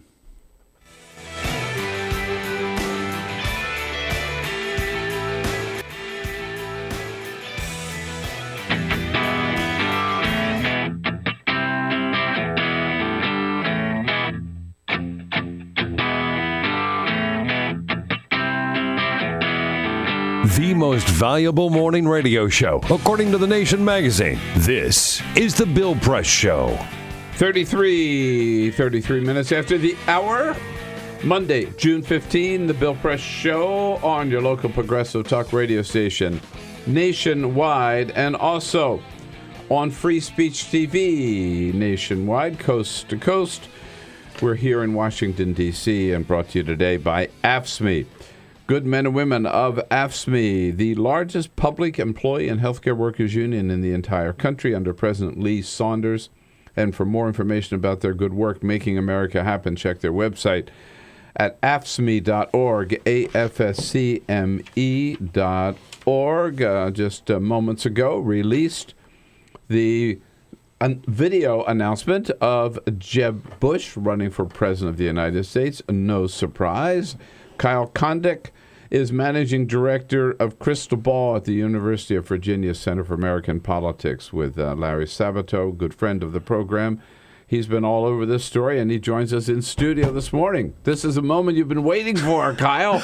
Well, it's funny that we have all the, the announcements and then announcements. I mean, I know, right. Jeb Bush got in December 2014. I mean, for all intents and purposes, and I think he's been running around raising money ever since. Yeah, and I mean, he did that. I think it was surprising at the time that he kind of so aggressively did it in December of 2014. And I think the idea was that he was going to push out a lot of these other Republicans. And it worked with Mitt Romney, but it didn't work with anybody else. And so we have, I think Bush is going to be the 11th declared major Republican running. By our candidate, by our count, it's 11. Yeah, and then Donald Trump may very well enter the race tomorrow. And then you've got more coming. Scott Walker's going to officially announce, and so you might get up to between 15 to 20. So in that sense, Bush wanted to freeze out other people. Didn't work. Okay, so here is a little bit of the Bush announcement just released moments ago. The D.C. crowd talks about what's wrong with America. I see what's right. They talk about problems. I see solutions. I see hardworking men and women who are ready to rise, children who are ready to learn, entrepreneurs who are ready to innovate, immigrants who are ready to contribute, America's bravest who are ready to defend. I see a great country on the verge of its greatest century, and I'm ready to lead. Interesting. D.C. crowd. He's running against that D.C. crowd. He's not. My name may be Bush, but I'm not part of that D.C. crowd. Everybody wants to look like an outsider, even if the case is not particularly plausible that person is. Jeb, governor of Florida for 8 years, but and I don't think he's ever held a formal position in the federal government. Even though his father and his brother were president, but this is a guy who's been in and around national politics for decades. Yeah. In support of his father and support of his brother, and then as a governor himself. And then after he left the Florida governorship in 2007, he's been kind of going around the country speaking largely in defense of charter schools. That's been a big issue for him. But I think he's always been involved in the national political conversation. And so to say that he's some sort of outsider is, that's probably not really all that accurate. I think it's pretty well crafted, the language, the entrepreneurs ready to invest or whatever. And what I thought was very significant, immigrants ready to contribute. Yeah, I mean, and that's also been a big part of... Not many Republicans would make immigration reform part of their message. Well, not only that, but, you've had someone like Scott Walker who said something that I thought was pretty controversial when he basically said we need to cut down on legal immigration. Yeah. And so there's a kind of a big segment of the GOP that is not only is not in favor of immigration reform, but is not all that much in favor of immigration in general, and so that's the big policy question for Bush, is that can he get through as maybe a candidate who's seen as more dovish on immigration than some of the other candidates in the field. Now, you recently came out, you and Larry, last week, I think, in Politico, with looking at some of the myths we've heard so far about this 2016 campaign. Walk us through them. The first one had to deal with Jeb, I guess. We were pretty bullish on the idea that either Jeb Bush, Marco Rubio, or Scott Walker would probably end up being the Republican nominee. You have to leave the window cracked open a little bit for some sort of weird upset or something if one of the more right-wing candidates sort of seizes the evangelical crowd and does something. But mostly the idea was that this is in one sense the most wide open Republican field we've seen, but on the other hand, even though there's a ton of candidates, a lot of them are pretty easy to dismiss as not having that high a chance of getting the nomination. It is familiar to the last cycle where we had all of these different candidates kind of make a run for it, right? Herman Cain was leading polls at one point, Michelle Bachmann, all these people. But they all had their turn at the top. Right, but we all knew the whole time it was going to be Mitt Romney. There was never really any other than maybe for about 3 weeks when Rick Perry got in, and I think a lot of people sort of thought, oh, well, Perry makes sense, but then his campaign was his campaign was terrible. But this time the difference is there are all these candidates, but it's not clear which you're saying, and I would agree, not clear who's going to be the nominee, and it could be one of those three. Yeah, that's what I think. But yeah, I don't think that Rick Perry might be able to pull up, but I mean, he looks better this time than he did the last time. And Perry's always run good campaigns, except for that presidential. But his governor's races were always top notch. But the thing is too is with all of the candidates who are sort of more their appeal is more toward the evangelical voters.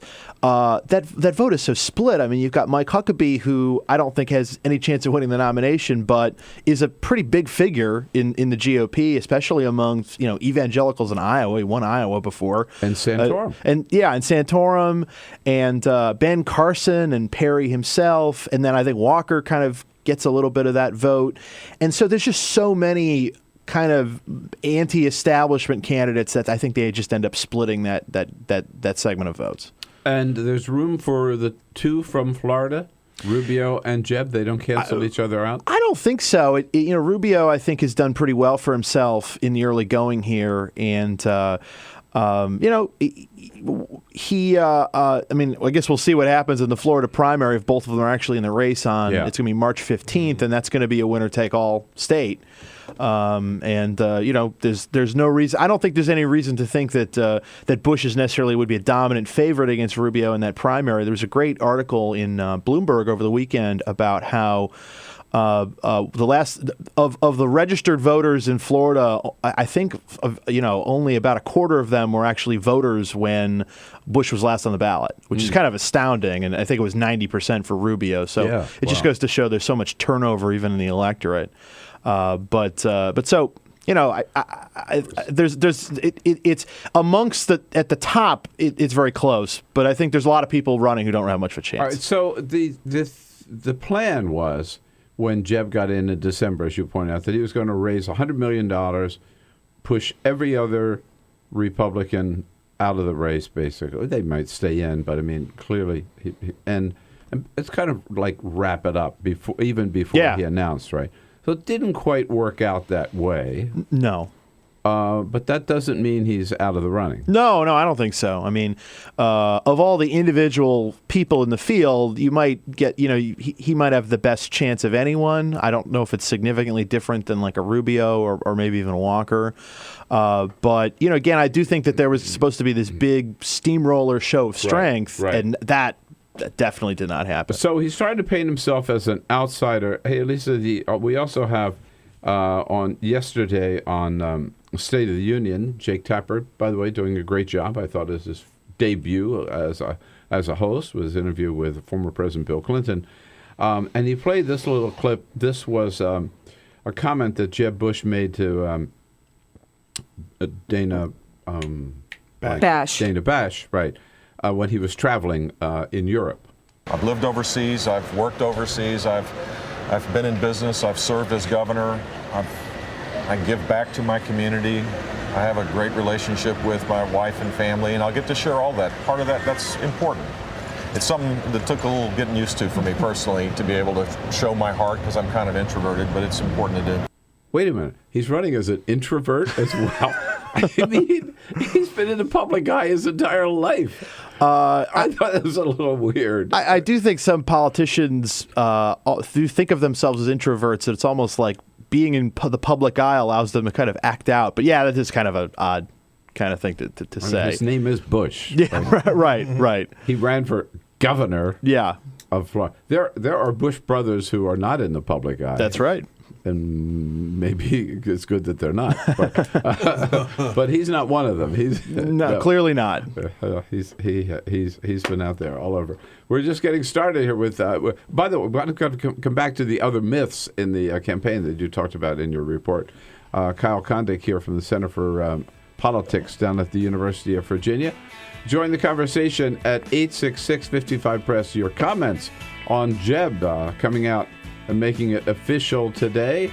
Is he automatically the Republican nominee? And are we going to see, another Bush-Clinton run? Kind of looks that way. 866-55-PRESS. We'll be right back.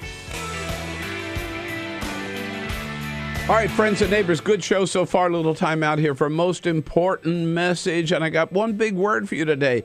Please, please, please make your pledge to Free Speech TV. Look, we're really frustrated. I'm feeling frustrated because we're toward the end of our pledge drive and just nowhere near the goal where we've got to be. And I know you don't want that to happen. I know you don't want Free Speech TV to run out of gas.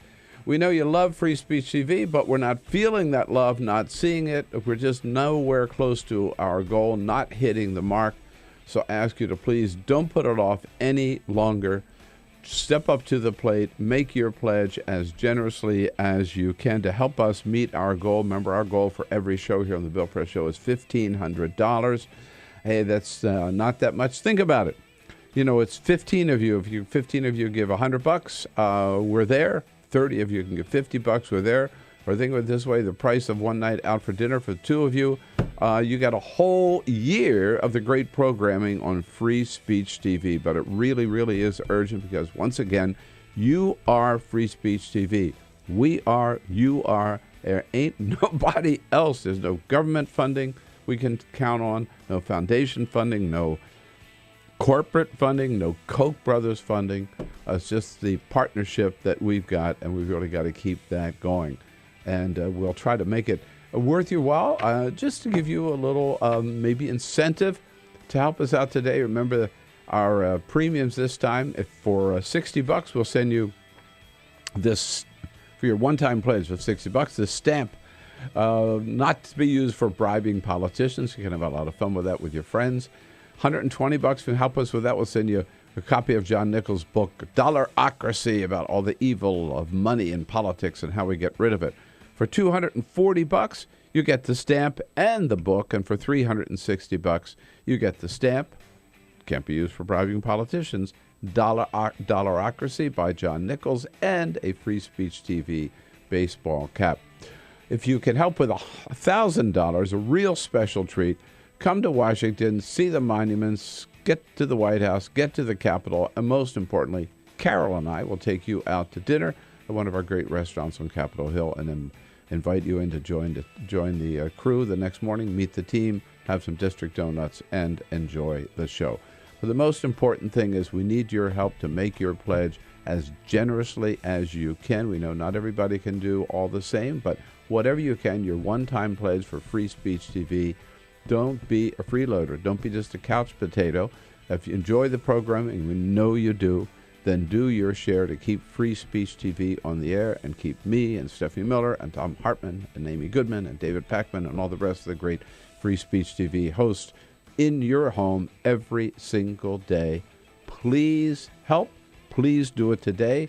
You know the number, 877-378-8669, or just go to freespeech.org. Please help, and we thank you.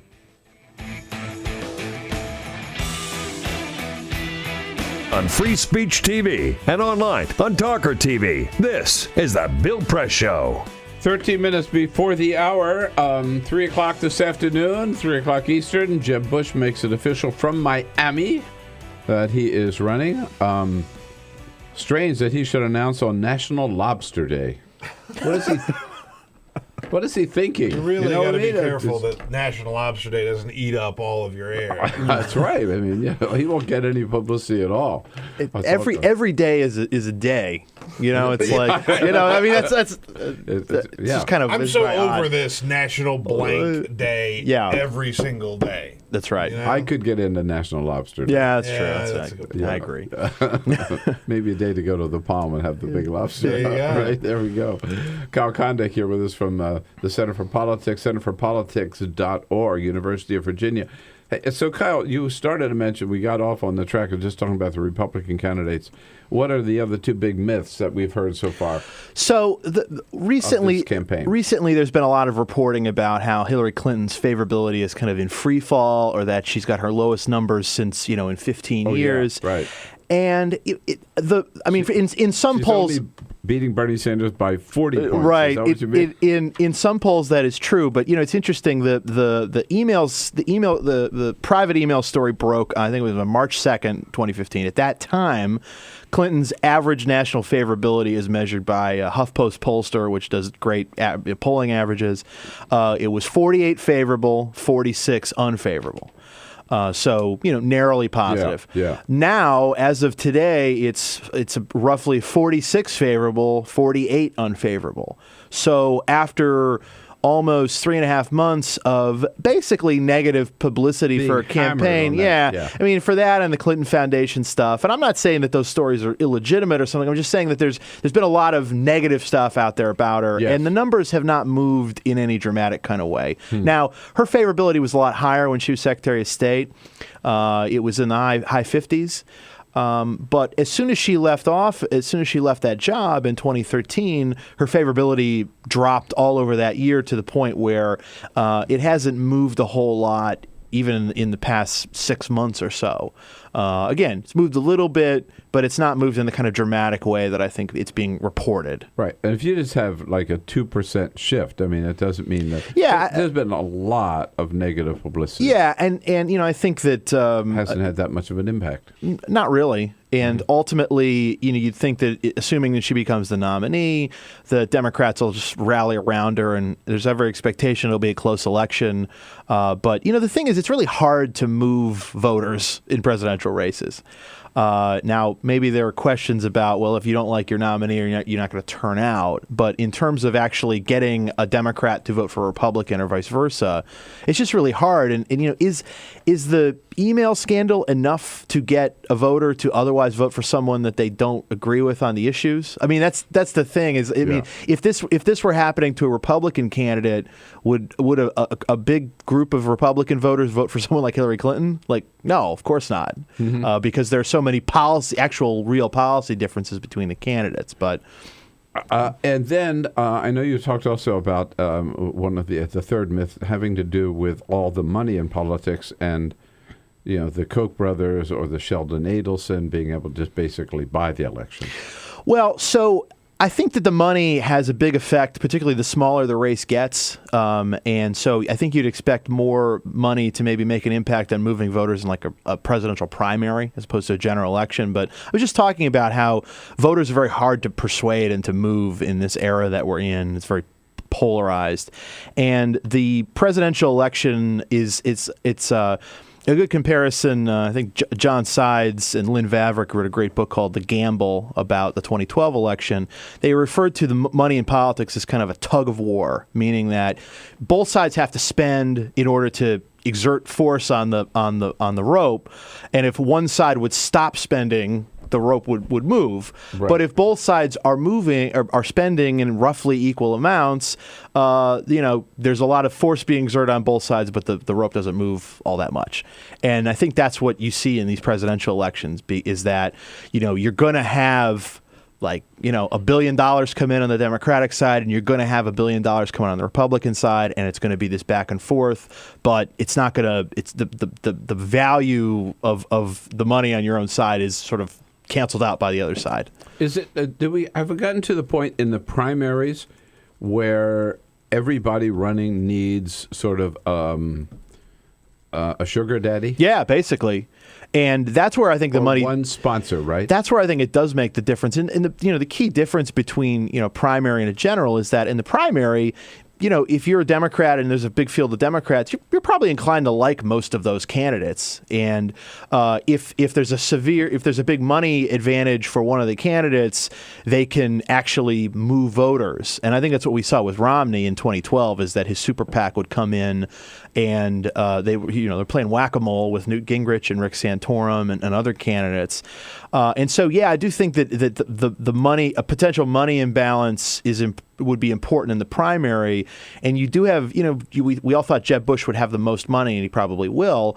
But like Marco Rubio is going to have a lot of money too, and Scott Walker is going to have a lot of money, and so then it may cancel itself out. Yeah. I mean, Marco Rubio's got the car dealer. That's right. like in 2012, Newt had Sheldon Adelson. Yep, and Rick Santorum had Foster Freeze.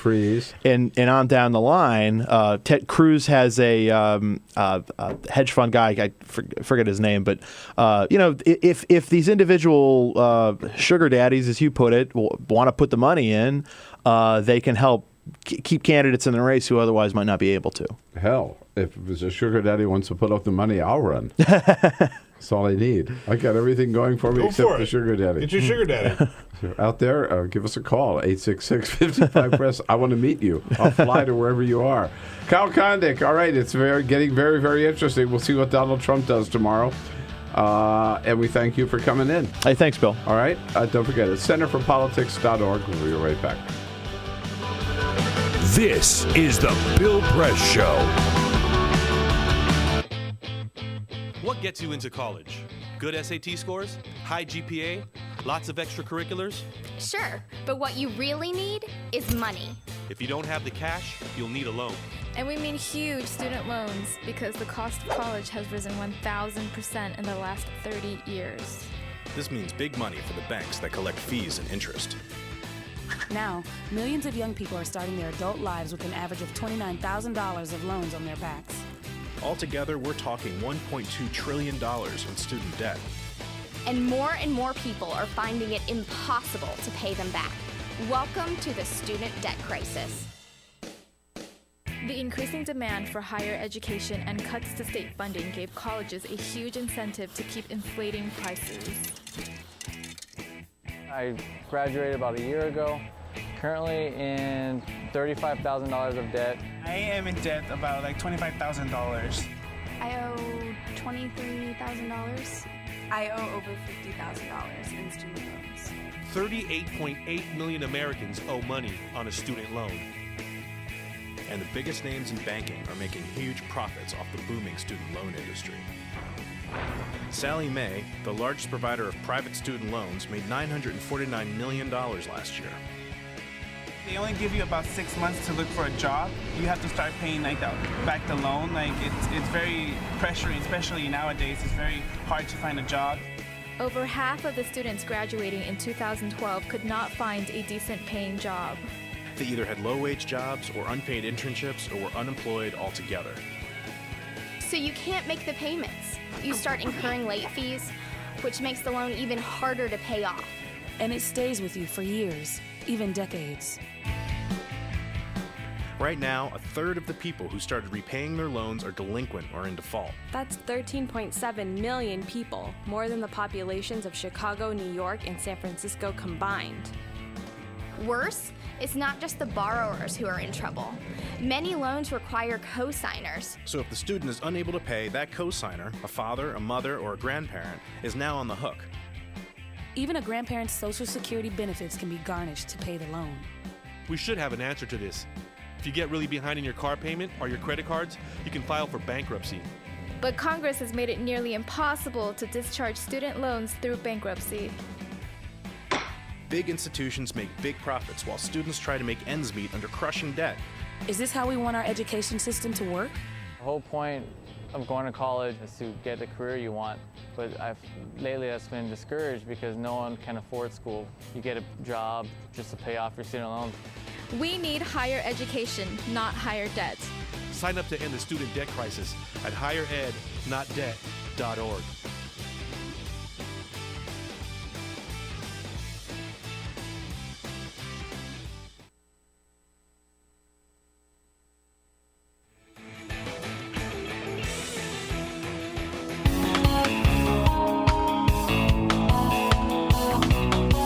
This is the Bill Press Show.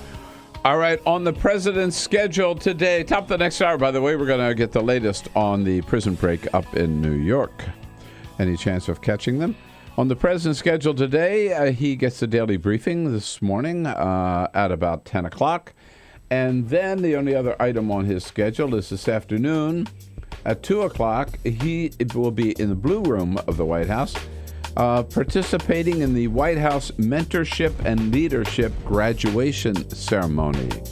Those interns in the White House over the last year or so. We have our press briefing with Josh Earnest today at 12:30 in the briefing room. Of course, we'll be back and find out the latest from New York. Stay with us. This is the Bill Press Show.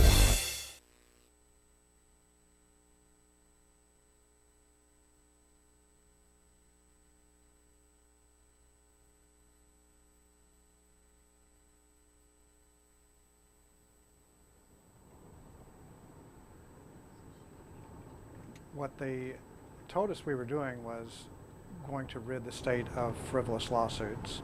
So we said, okay, let's vote for this. Leading up to the 2003 effort in Texas, the insurance companies primarily, but also the medical industry, started this drumbeat.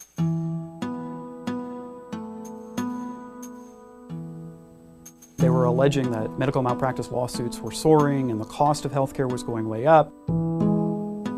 They barraged the citizens of Texas with these frightening, scary messages that we were in some sort of crisis. But the reality was that simply wasn't true.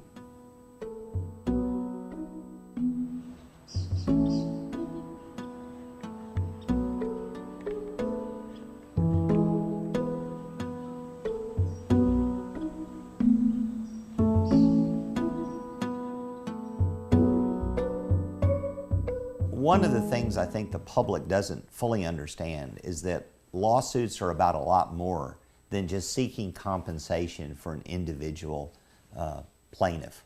By giving damages to the individual, the jury is sending a message about safety to the doctors, the nurses, the hospital. Please change your ways. Make healthcare safer to protect all of us. Bill and Kelly Putnam experienced a nightmare scenario. They're in the nursing home with their father. The nurse administers medication improperly. As a result, he started to choke on the medication, and Kelly was forced to provide CPR on her father while staff at the nursing home did nothing. I was probably 6 inches away from my dad's eyes. He's no longer thrashing, he's no longer moving. And so they took him to the hospital, they worked on him, cause of death, aspiration. Texas Board of Nursing ruled that the nurse not only did what we said she did, but she also said that the facility had her destroy the medical records for that day and create a new version. I decided to give a lawyer friend a call. I went through probably 10, maybe more. All of them I got the same letter back stating that because of tort reform, we cannot afford to litigate these types of cases. What the 2003 restrictions did was make it economically unfeasible for most attorneys to take most medical malpractice cases. It's a cynical attempt to make it harder for people to go to court by making it harder for them to get representation.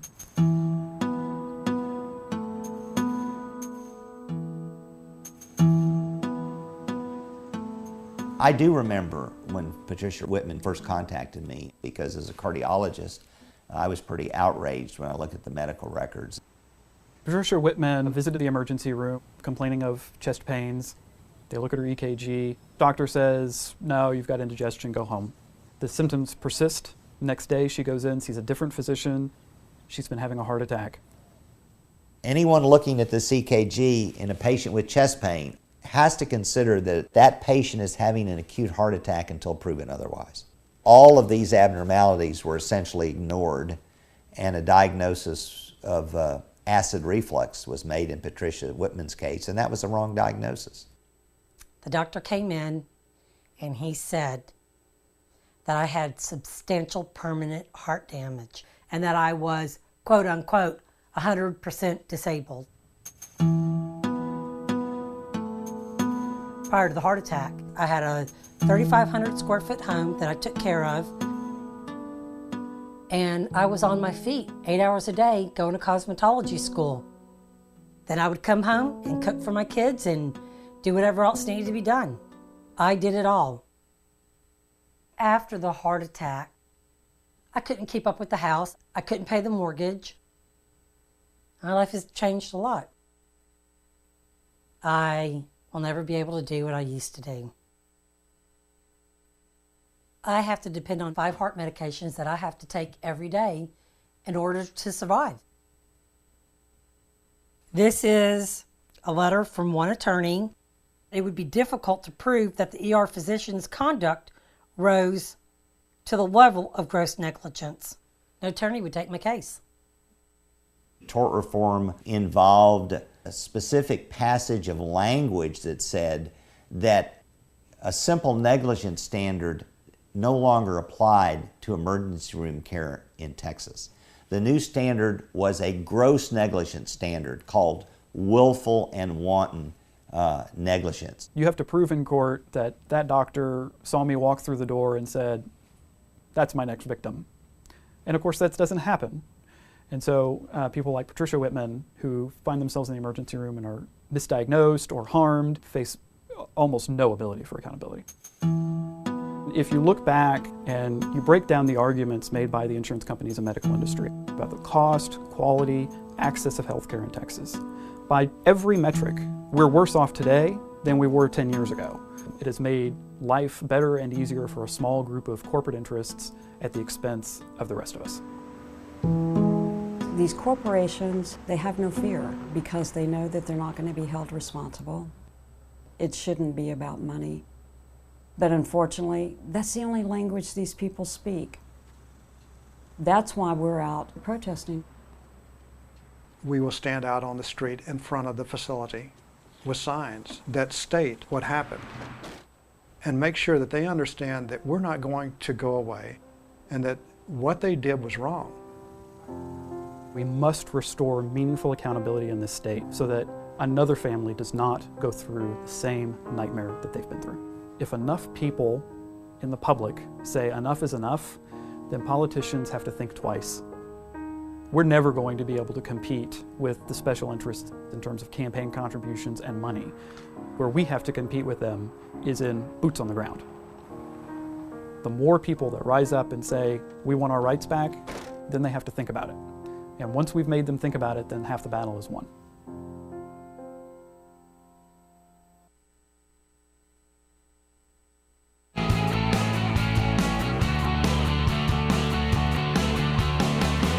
Broadcasting around the nation, on your radio, on your TV, and online. This is The Bill Press Show. President Obama with a big vote in the House on trade on Friday didn't even come close. What an embarrassing defeat. Hello, everybody. It is Monday, June 15. Here we go with the Bill Press Show this Monday. Great to see you today. Hope you enjoyed the weekend and are ready to dive into the big stories of the week. That's what we do for 3 hours every morning. Good to have you on board. Good to see you this morning. Don't forget, we invite you to join the conversation at any time. Whether you're listening on your local progressive talk radio station nationwide or watching on Free Speech TV, you're part of the program, and we want to hear from you on our toll-free line at 866-55-PRESS, on Twitter at BP Show, or on Facebook at facebook.com/Bill Press Show. With us this morning, our entire team here, Peter Ogburn and Elisa Murphy. Hello, Bill. Hey, good morning. Jamie Benson on the phones at 866-55-PRESS, Cyprian Bolding, videographer on the job with the cameras for Free Speech TV, and for our worldwide video stream, youtube.com/Talker, TAWKR-TV. Well, he has bounced back from the broken legs suffered in that little bike accident out in over in Switzerland. No, it was in France, actually. And Secretary of State John Kerry out of the hospital on Friday, Mass General Hospital up in Boston, and he said he's ready for another bike ride. I'm going to be back riding a bike and enjoying sports like others, and I'm blessed that I'm able to be, and I'm very grateful to the team here for making that possible. Well, he's not going to be back on the bike right away. Yeah. But give him some time. Yeah. He really goes, everything he does, he goes full bore, right? Yeah. With passion. So he'll be back doing whatever he can as soon as he can. Uncommon zeal. Uncommon zeal. This is what Josh Earnest said about his recovery. We're going to take a look at the latest word from New York as we enter day 10 of the search for those escaped convicts with John Bacon from USA Today, and then Scott Wong from the Hill will be here in studio with us. But first, Peter. This is the Full Court Press. Just a couple of other stories making news. A scary story off the coast of North Carolina yesterday. Shark attacks. 2 separate shark attacks happening just within moments of each other. 2 victims, both teenagers, lost limbs when shark attacks happened off of Oak Island in North Carolina. It was a 13-year-old girl and a 16-year-old boy that were both attacked. They were both airlifted to the New Hanover Regional Medical Center in Wilmington. And they're going to be okay. It looks like both of the kids are going to be fine, but other than the lost limbs, but they're going to survive the attacks. But very, very scary. There are more and more shark attacks that we hear about, and in areas where you don't necessarily expect them. Yeah. I mean, like North Carolina. I don't remember any attacks off that coastline. But. It's weird, right? Yeah.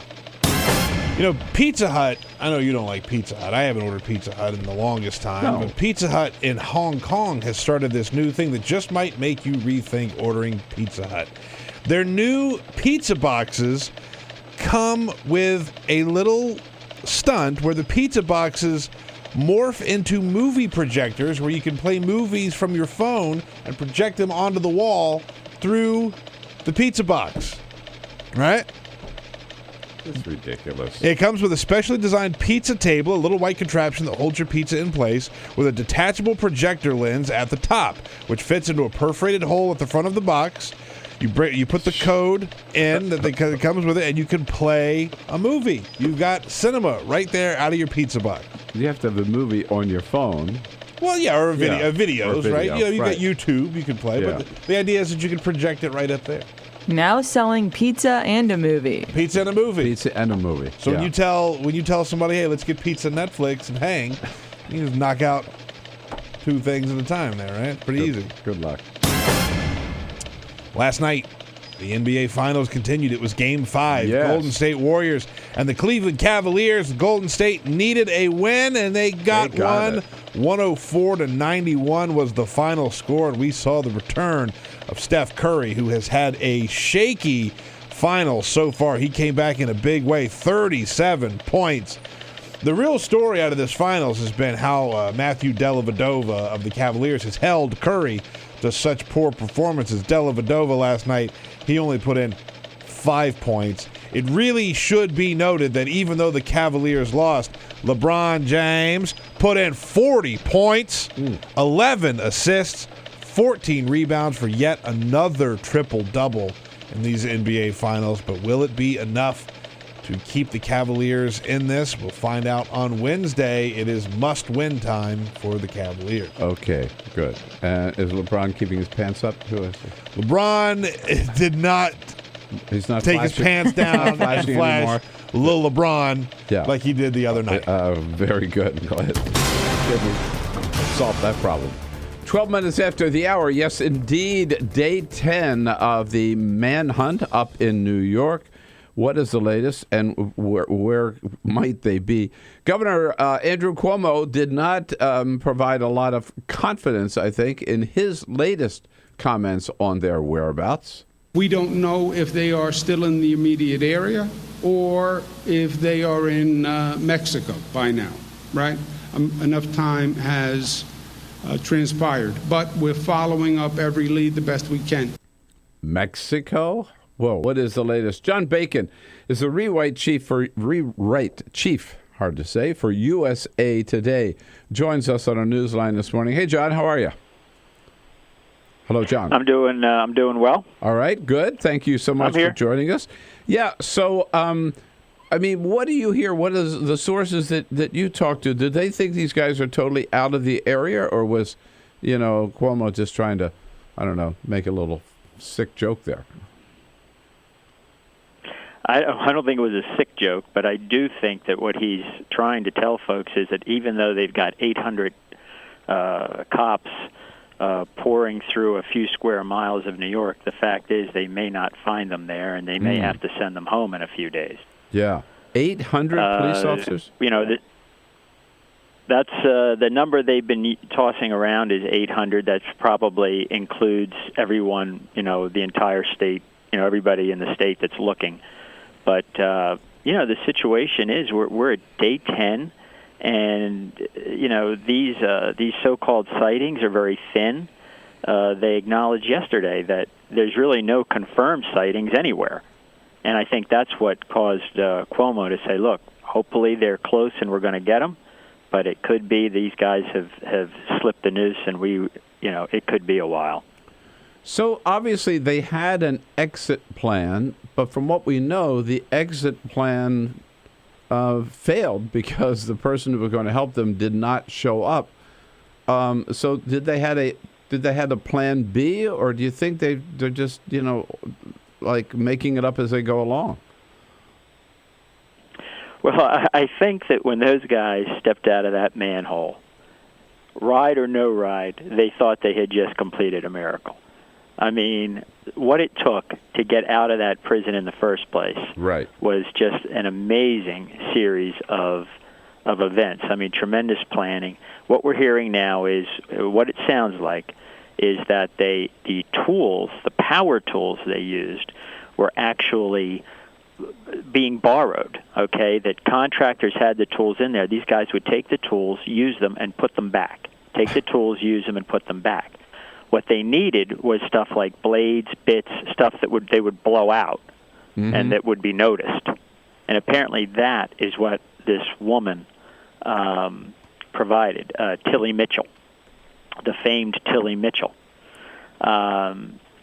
And I think that, you know, I heard where yesterday they went around and they sealed up the manholes that these guys had cut, you know, the holes they'd cut everywhere. And I was thinking, it took them 10 days to do that?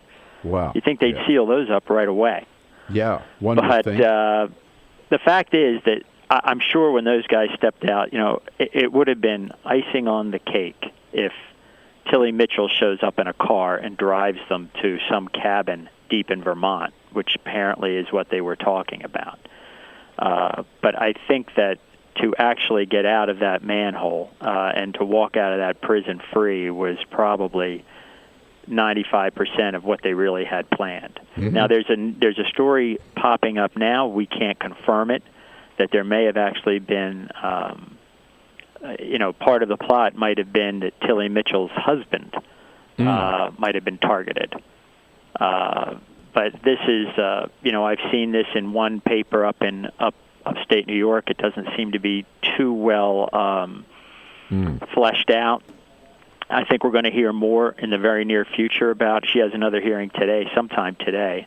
But this is an amazing story, and the one thing we do have to remember is just how dangerous these guys are. Right. It really isn't a movie. These guys are dangerous, and everybody, you know, these people are on edge. The people who live in and around, you know, in the area around the facility, it's a scary time. Do people believe that by now that they've got a car or some means of transportation to get them out of the area? Have there been any reports of hijacked cars, stolen cars? Nothing like that has been revealed to us. I think that people believe it probably would have been a train or a bus that they would have used to get out of the area if they did. And, you know, certainly the people in that town, I mean, if they knew, that would make them sufficiently happy because, you know, I talked to a woman yesterday, a sandwich shop, you know, right on the edge of the search area, who's been giving away sandwiches every day. And that's very sweet. But she also has to she has to close early because she doesn't want her employees out in the community after dark. And, you know, you can do this for a little while, but the stress, it becomes very stressful, and it's hard to run a community that way after a while. Now, you mentioned this Tilly Mitchell, and her husband is also an employee at the prison.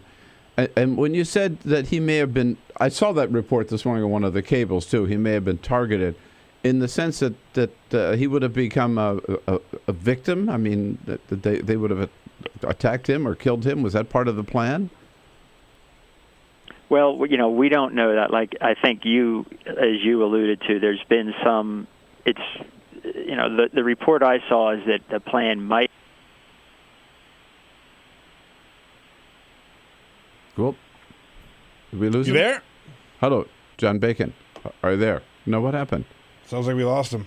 Oh, the phone was a little... He was a little shaky, but we had him there. But yeah, it looks but like what we an lost him. incredible story. I mean, this, who knows whether this is true or not, but this certainly adds another dimension. What I've heard to the story, and where does that take us, but is that she had told authorities, what I read before this story broke, that the reason she didn't show up is because she realized she didn't want to betray her husband. Yeah. She still loved her husband, and this would have been, so she decided not to go through with it. Who knows? This story, it's so interesting to me because we talked a little bit to John Allen about this earlier. It's these guys clearly had a plan and then a backup plan when that plan fell apart. And they're so far ahead of the game right now. They had all the stories that we've been hearing about, the hounds have picked up their scent, or they found this footprint here, or they found some food wrappers in one location.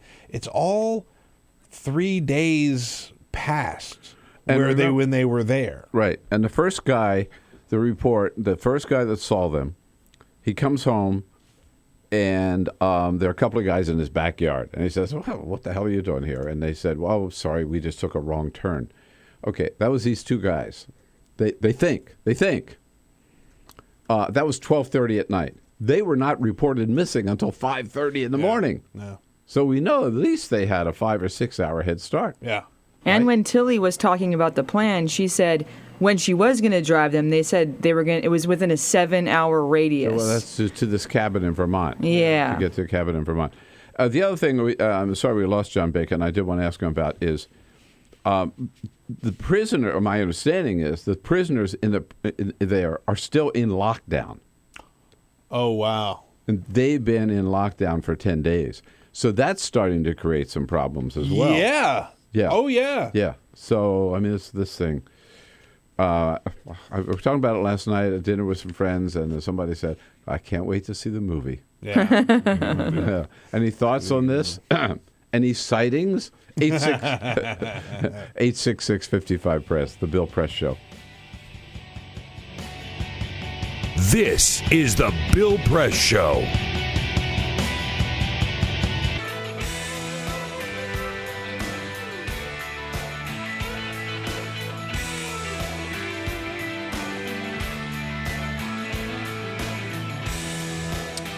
Hey, friends and neighbors, what do you say? Here we go to talk about Free Speech TV. I know what you're thinking. You thought the pledge drive was over. Well, look, the bad news is we didn't make it. I mean, we did not make it. Too many of you just sat on the couch, didn't respond, didn't make your pledge. We ended up far, far from our goal for this pledge drive, and so we've got to extend for another week. So don't put it off any longer. Come on, get with it. We need your help. It's as simple as that. I've told you before, Free Speech TV, it's a two-way street. We bring you the best programming every day that we can. Every one of us, Stephanie Miller, Tom Hartman, Amy Goodman, David Packman, we all work on to get the best guests to really understand the issues, to bring you the insights you're looking for, as well as the news of what's happening that particular day.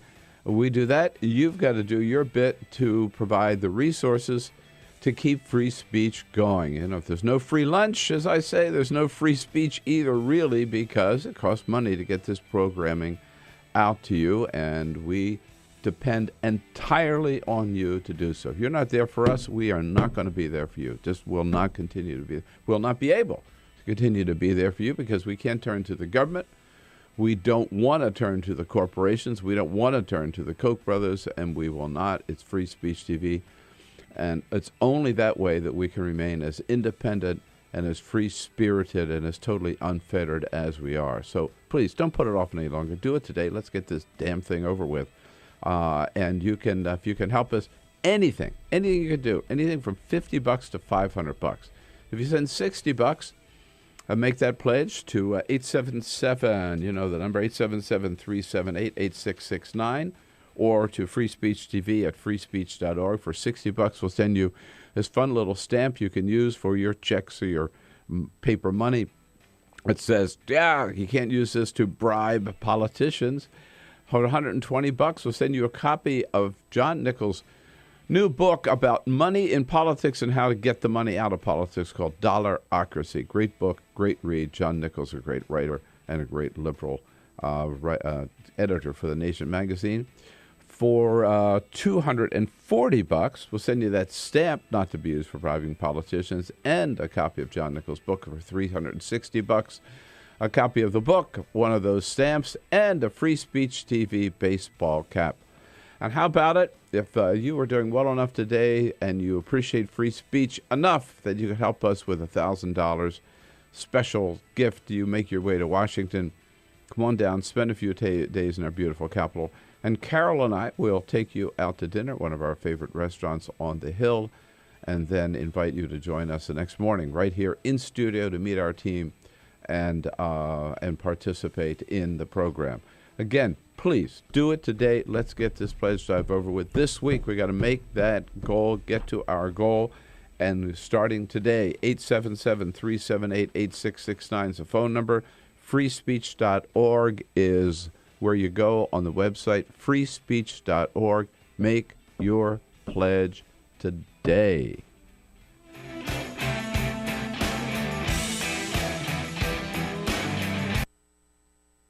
The average text takes your eyes off the road for nearly 5 seconds. At highway speeds, that's enough time to travel the length of a football field. Stop the texts, stop the wrecks.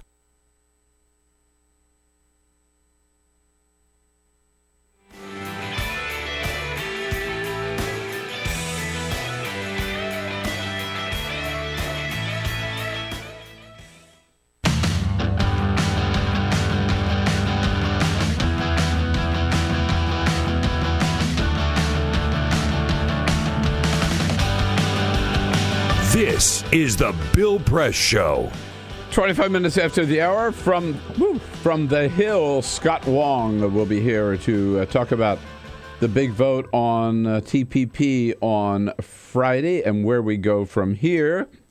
Saturday, it was not the official launch, but the official first rally of the Hillary Clinton for President campaign. Everybody's doing it their own way. She announced a couple of months ago and has been spending the last 2 months on a very quiet sort of listening tour in key states, Iowa, New Hampshire, South Carolina.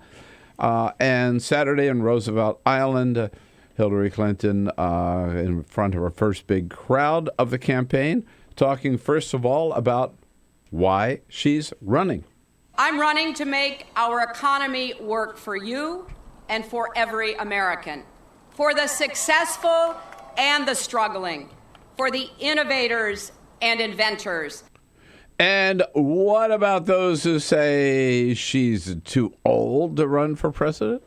Well, I may not be the youngest candidate in this race, but I will be the youngest woman president in the history of the United States.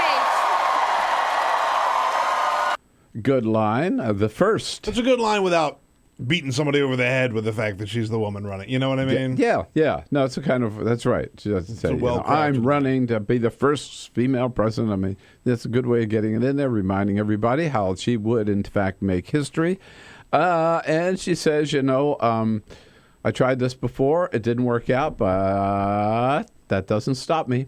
You know by now that I've been called many things by many people. Mm-hmm. Yes. Quitter is not one of them. No, she'll never be called a quitter. I thought her message was very good, very strong, and right on target. Just like she said in her video announcement a couple months ago, the deck is stacked in favor of those at the very top. Yesterday, she made that same point and said, success and economic progress, it can't just be for billionaires and millionaires. It's got to be spread across the board. We got to fight for the middle class. And she came out for minimum wage and paid family leave. A lot of the things that Bernie Sanders has been talking about, clearly I think Bernie having a major impact on this race. And as we said we knew he would, sort of prompting Hillary to talk about some of these populist issues that are the winning issues for 2016. So I thought Saturday was a good outing for the former Secretary of State. And we'll be back and talk TPP with Scott Wong. This is the Bill Press Show. So, I'm kind of new here, but I've noticed a trend. My human does this funny thing where she goes around and gets all my toys, and then she hides them in that basket by the door. But it's always the same basket, and it's always in the same place. And then she acts so surprised when I find them, but, she's putting them in the same basket. Again. It's like, hello, that's where you put it last time. You were the worst at hide and go seek.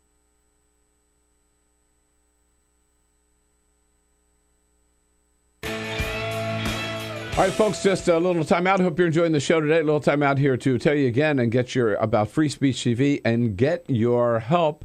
And, we reach out to you, all of our viewers around the country, during these pledge drives, ask you to help. And we're so grateful when you do. And it's very rare, though. We get a chance to thank one of you actually in person. So we welcome to the show today and to our studio Craig Tepfer, all the way from Chelsea, Michigan, a regular Free Speech viewer and a very generous contributor to Free Speech. Craig, it's good to see you. It's good to be here, Bill. Thank you for coming in all the way from Chelsea, Michigan. I know last year we met because you were made $1,000 pledge. You and your daughter came. Carol and I, we all went out to dinner together. Had a good time. That was a lot of fun. Had a great time. Right. And it's good to see you back. So tell us again, why do you really like Free Speech TV? Free speech to me is the dream come true. It's television without commercials, plain and simple. Yeah. And you like the people and obviously in the content on Free Speech? All of the regular programs plus all of the special programs you can't find anyplace else on the television set. It's the one progressive television channel people don't realize is maybe in the country, right? 24/7, where you can always count on going there and hearing good stuff from a progressive point of view. This is true. It's 24 hours a day. All of the programs are great to watch, intellectually stimulating, and have great progressive concepts. Well, we wouldn't be here without people like you, and I want to thank you again personally. And you're back today because you want to make another pledge and challenge people to meet it, right? That's right. I would like to pledge a half of my net worth, 0.5% of my net worth, to match the Koch brothers' donation to the GOP. So I am committing $500. Great. To the Free Speech TV, and hope that your listeners can match that. I think that's a great challenge. All right, so there you go. There's $500 from Craig Tepfer today. You can match that yourself, or a couple of you, 2 or 3 of you, get together, get your family members together, and match this pledge so Craig doesn't feel alone. And we have the help we need on Free Speech to get going. And, of course, you know the way to do so, Craig, you certainly do, is give us a call at 877-378-8669. Number again, 877-378-8669. Or just go to freespeech.org, freespeech.org. And, Craig, the other thing I want to congratulate you on, you are a pioneer in solar energy. I know you have a solar-powered car right now. So you're doing so many great things. You know, I've been doing this for most of my life, wind and solar energy, and supporting environmental groups and organizations that promote solar energy. Well, it's so good of you to do that, and so good of you to come in. And thanks again for your help for Free Speech TV. And match Craig Tepfer's $500 grant. Thank you, Craig. It's so important. Thank you.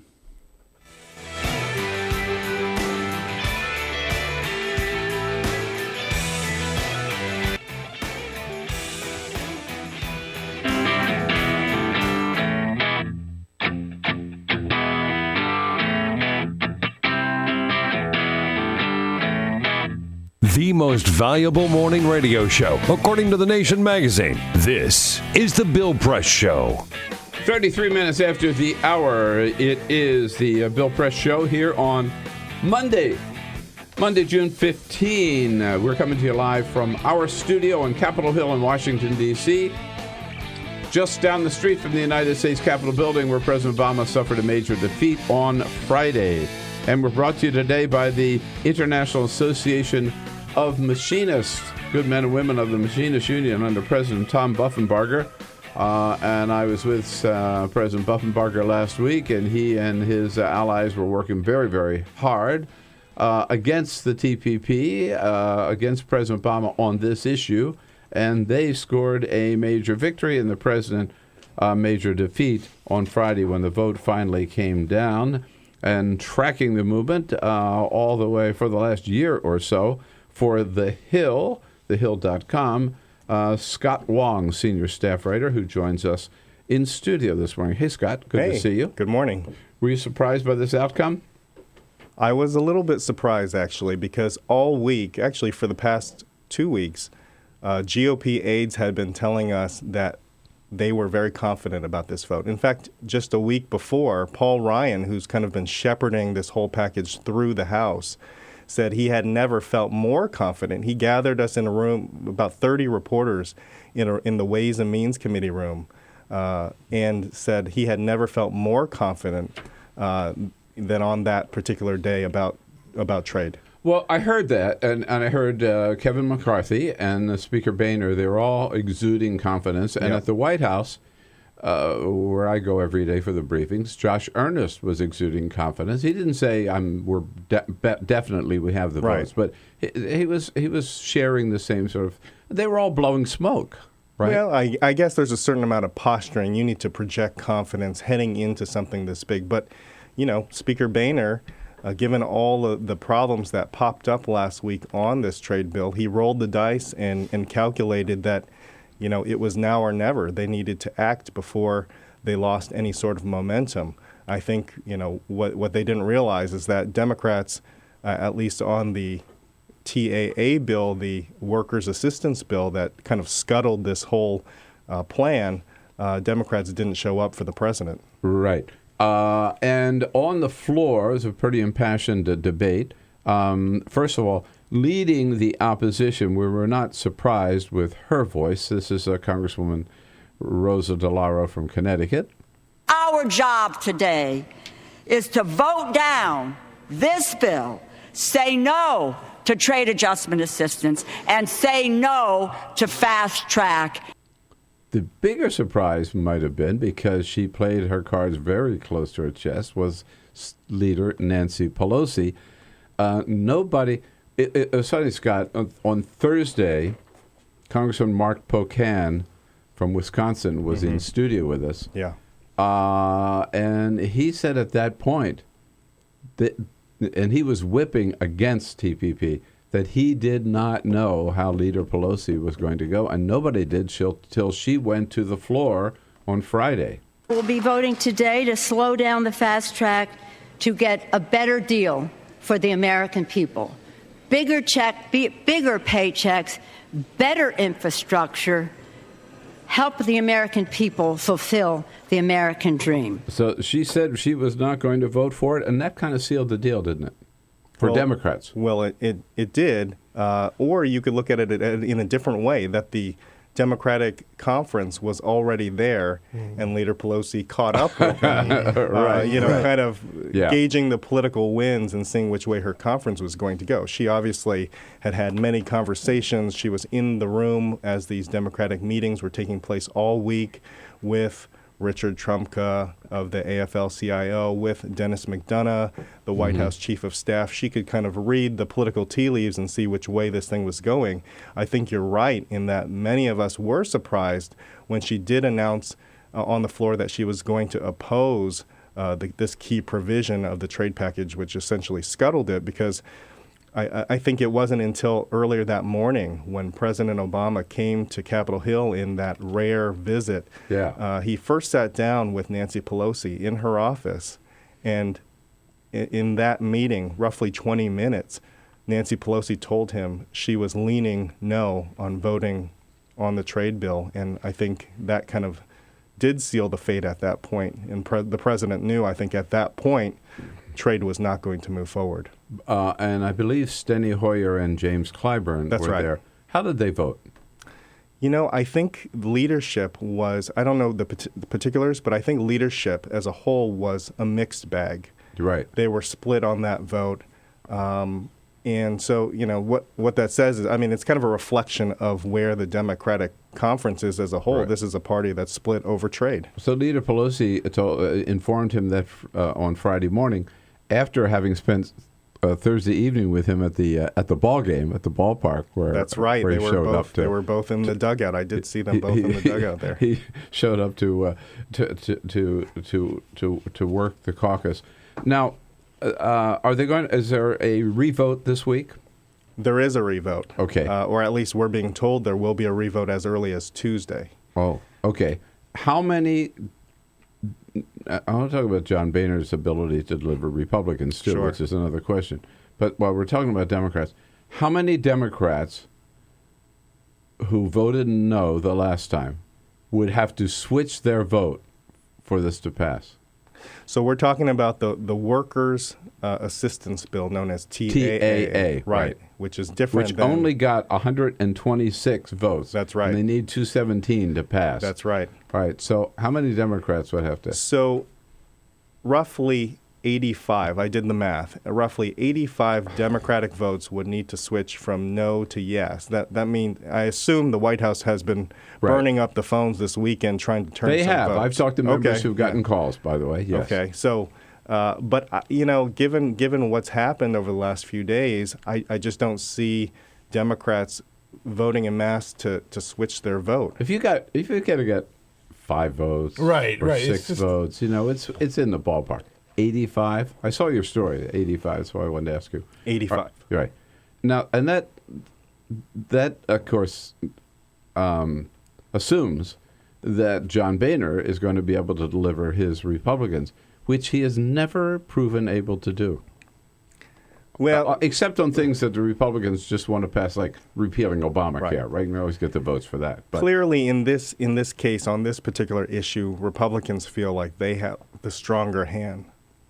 Democrats obviously are divided. They're opposing. They rebelled against their party leader, President Obama. a lot of Republicans voted against it because they knew it was going to go down anyway, I guess. Mhm. But, you know, I mean, Boehner, there were a lot of members of his caucus who said, first of all, they didn't like the trade deal, but secondly, more of them perhaps, they weren't going to vote for it because it gave more authority to the President of the United States. And they had sued him for using his executive authority on immigration, so they didn't want to give him executive authority anymore on trade. Right. That was their argument. It was a trust issue. They didn't trust the president that he would negotiate a good deal once they gave him this extra trade power. So Boehner and Republicans cannot pass this on their own. They could. But they would have to swallow voting for the Workers' Assistance Bill.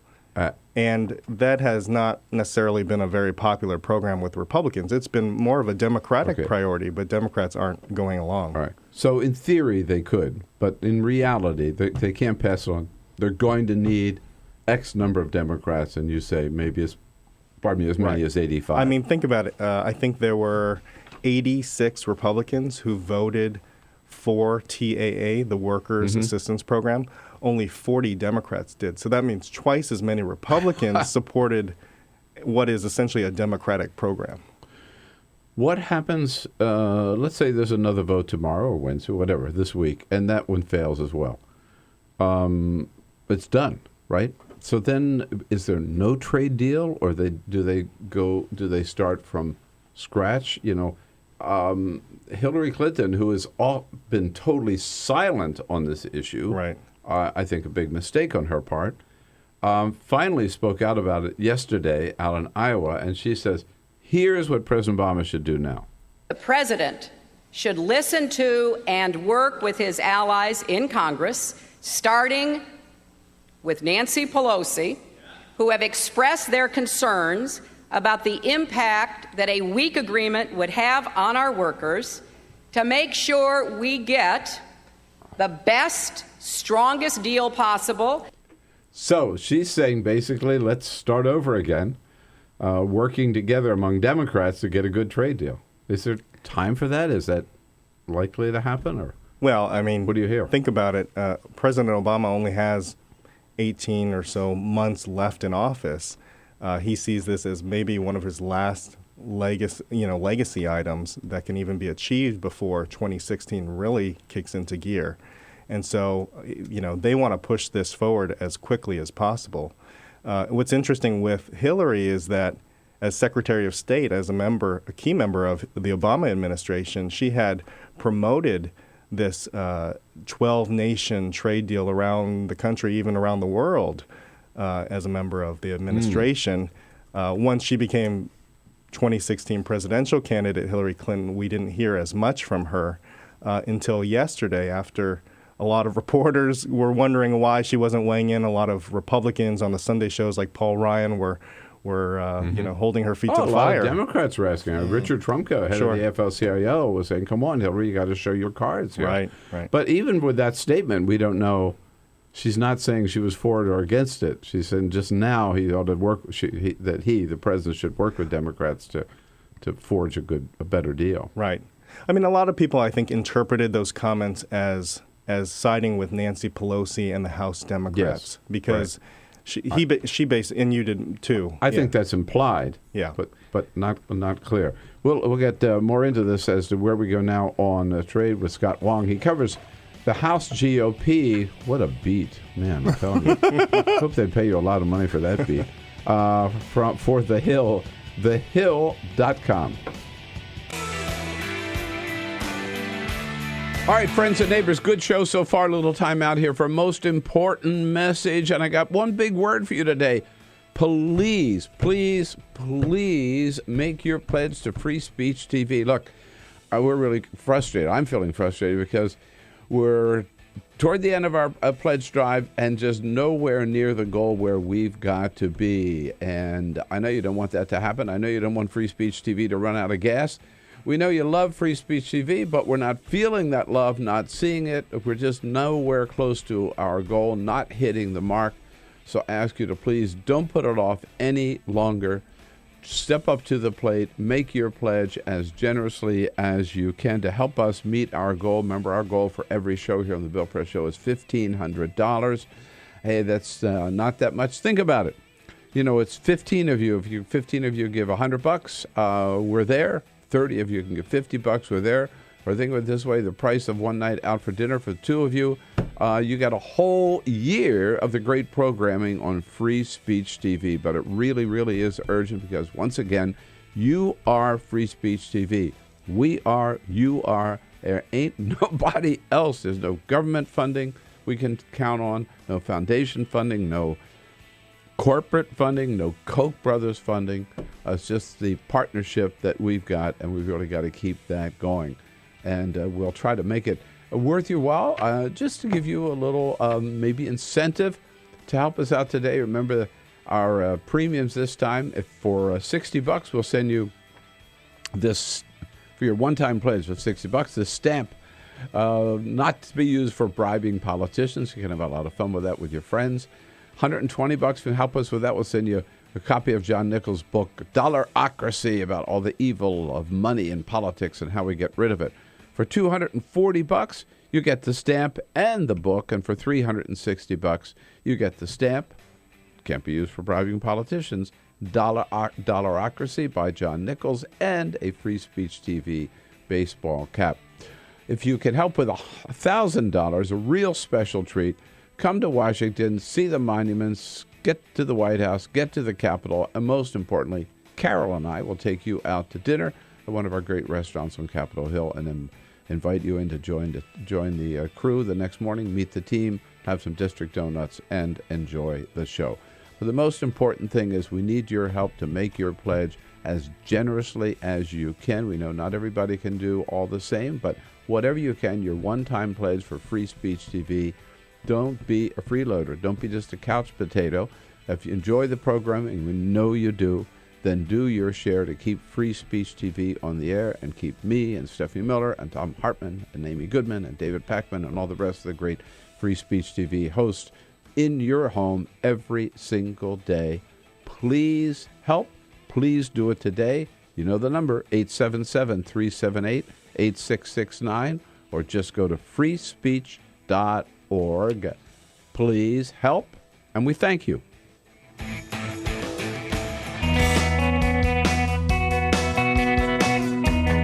The most valuable morning radio show, according to The Nation magazine. This is The Bill Press Show. 12 minutes before the top of the hour, looking at what the story is now on the trade bill. Will there be any bill at all out of the Congress this year? Scott Wong covers these issues for The Hill, senior staff writer. This is a legacy issue for the president, isn't it, Scott? Yeah, certainly. I mean, this is if you look at what this 12-nation trade deal actually is, and you look at the numbers, it would cover 40% of trade in the entire world. And so this is a huge deal, probably one of the largest trade deals in history. And the president has made this a centerpiece of his economic agenda. And he realizes that he doesn't have much time left. I think the only other big issue kind of still out there is the Iran nuclear deal that John Kerry's been working on for months now, and that has not come to completion. And so I think the president wants to notch one more win before they turn the lights out. It's interesting. I mean, this month, in effect, you've got the Iran nuclear deal, which is supposed to be completed by the end of the month. The trade bill not doing so well in its first test on Friday in the House, and then Obamacare in front of the Supreme Court, and that decision expected. Right. I think the Supreme Court is going to vote 5-4 to reject this challenge to Obamacare, but it could go the other way. But I mean, all three kind of items on his big items on his legacy are could rise or fall this month. But sticking to trade, and this is also this 12-nation trade deal was part of his shift to the Pacific. I forget exactly what that phrase was when he, the part of his administration has been to recognize that we are a Pacific nation as well, and to build those allies with our. Right. I mean, this deal would include. Countries in from South Japan America all the way to Malaysia. Yeah, exactly. Vietnam is a big opportunity. I think the United States feels, and the line we keep hearing from the pro-trade people is this would level the playing field with China that has dozens of trade deals in place. All throughout this region. The United States feels like this is bringing down worker wages, that we're not able to compete with, the pricing that China does.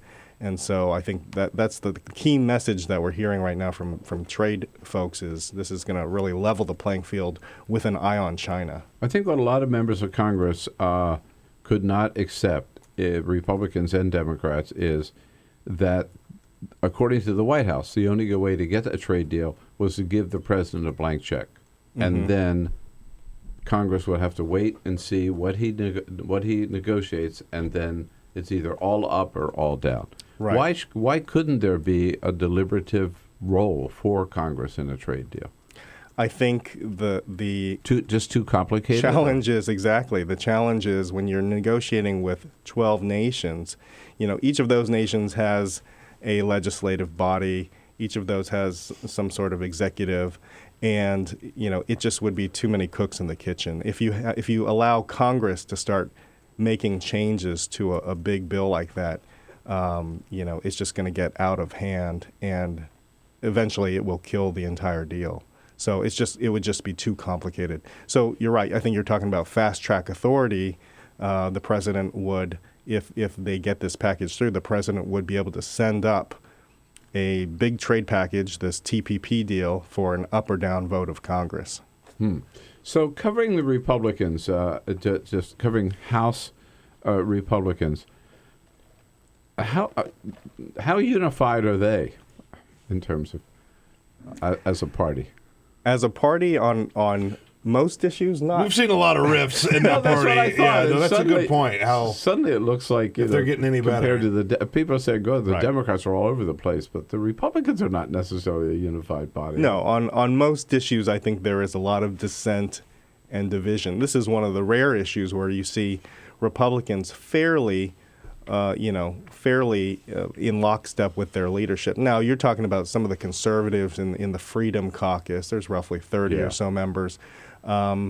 Most of them voted against this trade package, as you mentioned, because they don't trust the president. But there were actually a handful of conservatives at the forefront of the pro-trade fight. Matt Salmon of Arizona was one of them.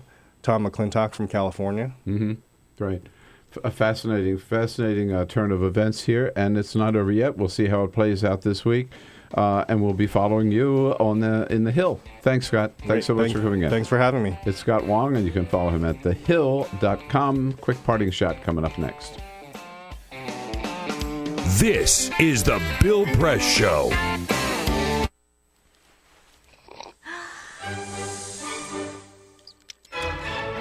When I started learning about nutrition, about which, by the way, much less is known than you might think, I learned that what mattered most about one's health was not necessarily the nutrients, good or bad, that you were consuming or staying away from, or even the calorie counts. But what predicted a healthy diet more than anything else is the fact that it was being cooked by a human being and not a corporation. Corporations cook very differently than people do. They use vast amounts of salt, fat, and sugar, much more than you would ever use in your own cooking. And the reason they do that is those are three incredibly attractive and incredibly cheap ingredients. And when they're layered properly, as in a chip or pastries and forms of junk food, they're incredibly addictive. They really press our buttons. They activate our dopamine network, our cravings. And in fact, people in the industry, they don't talk about addiction in the food industry, even though they traffic in addiction. They talk about craveability. It's the same thing. And snackability is another term they use. It's a lovely word. And then the last point about corporate cooking that's important to understand is they cook different stuff than you do at home. What they're good at, in general, they don't cook that well, but things like chips, they cook incredibly well. And here's a classic food that if you make it yourself, if you've ever made French fries, you have to wash the potatoes, you have to peel the potatoes, you have to slice the potatoes, you have to fry them in a lot of oil, you have to spatter your entire stovetop, you have to clean up, and then you have this pot of oil you have to get rid of. I mean, it's really difficult, and it's a pain. They're wonderful, but it's a pain. And if you make them yourself, you'll only eat them every 6 weeks, 2 months, because it's too much work. But when you let corporations cook for you, it's so simple and so inexpensive, and they're really good, that you will have them twice a day, as many people in America do. So you see the kinds of foods you end up with are these labor-intensive foods and desserts. These special occasion foods become everyday foods when we let industry cook for us. Eat anything you want, just cook it yourself.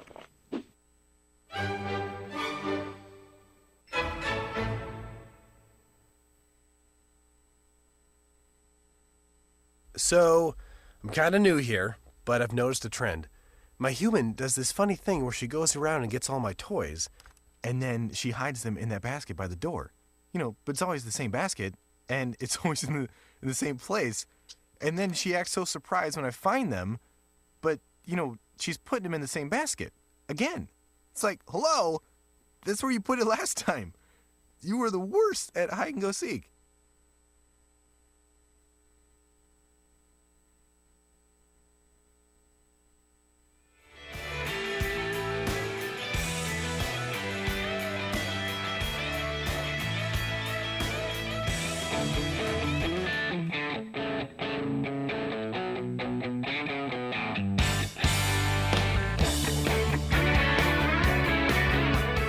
The Parting Shot with Bill Press.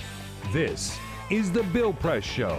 Well, as we've been talking for President Obama, it was a huge defeat and a colossal embarrassment with TPP on Friday. Now, some Republicans are saying this proves Democrats don't care about trade, which is just not true. Democrats and labor unions do care about trade as long as it's free trade.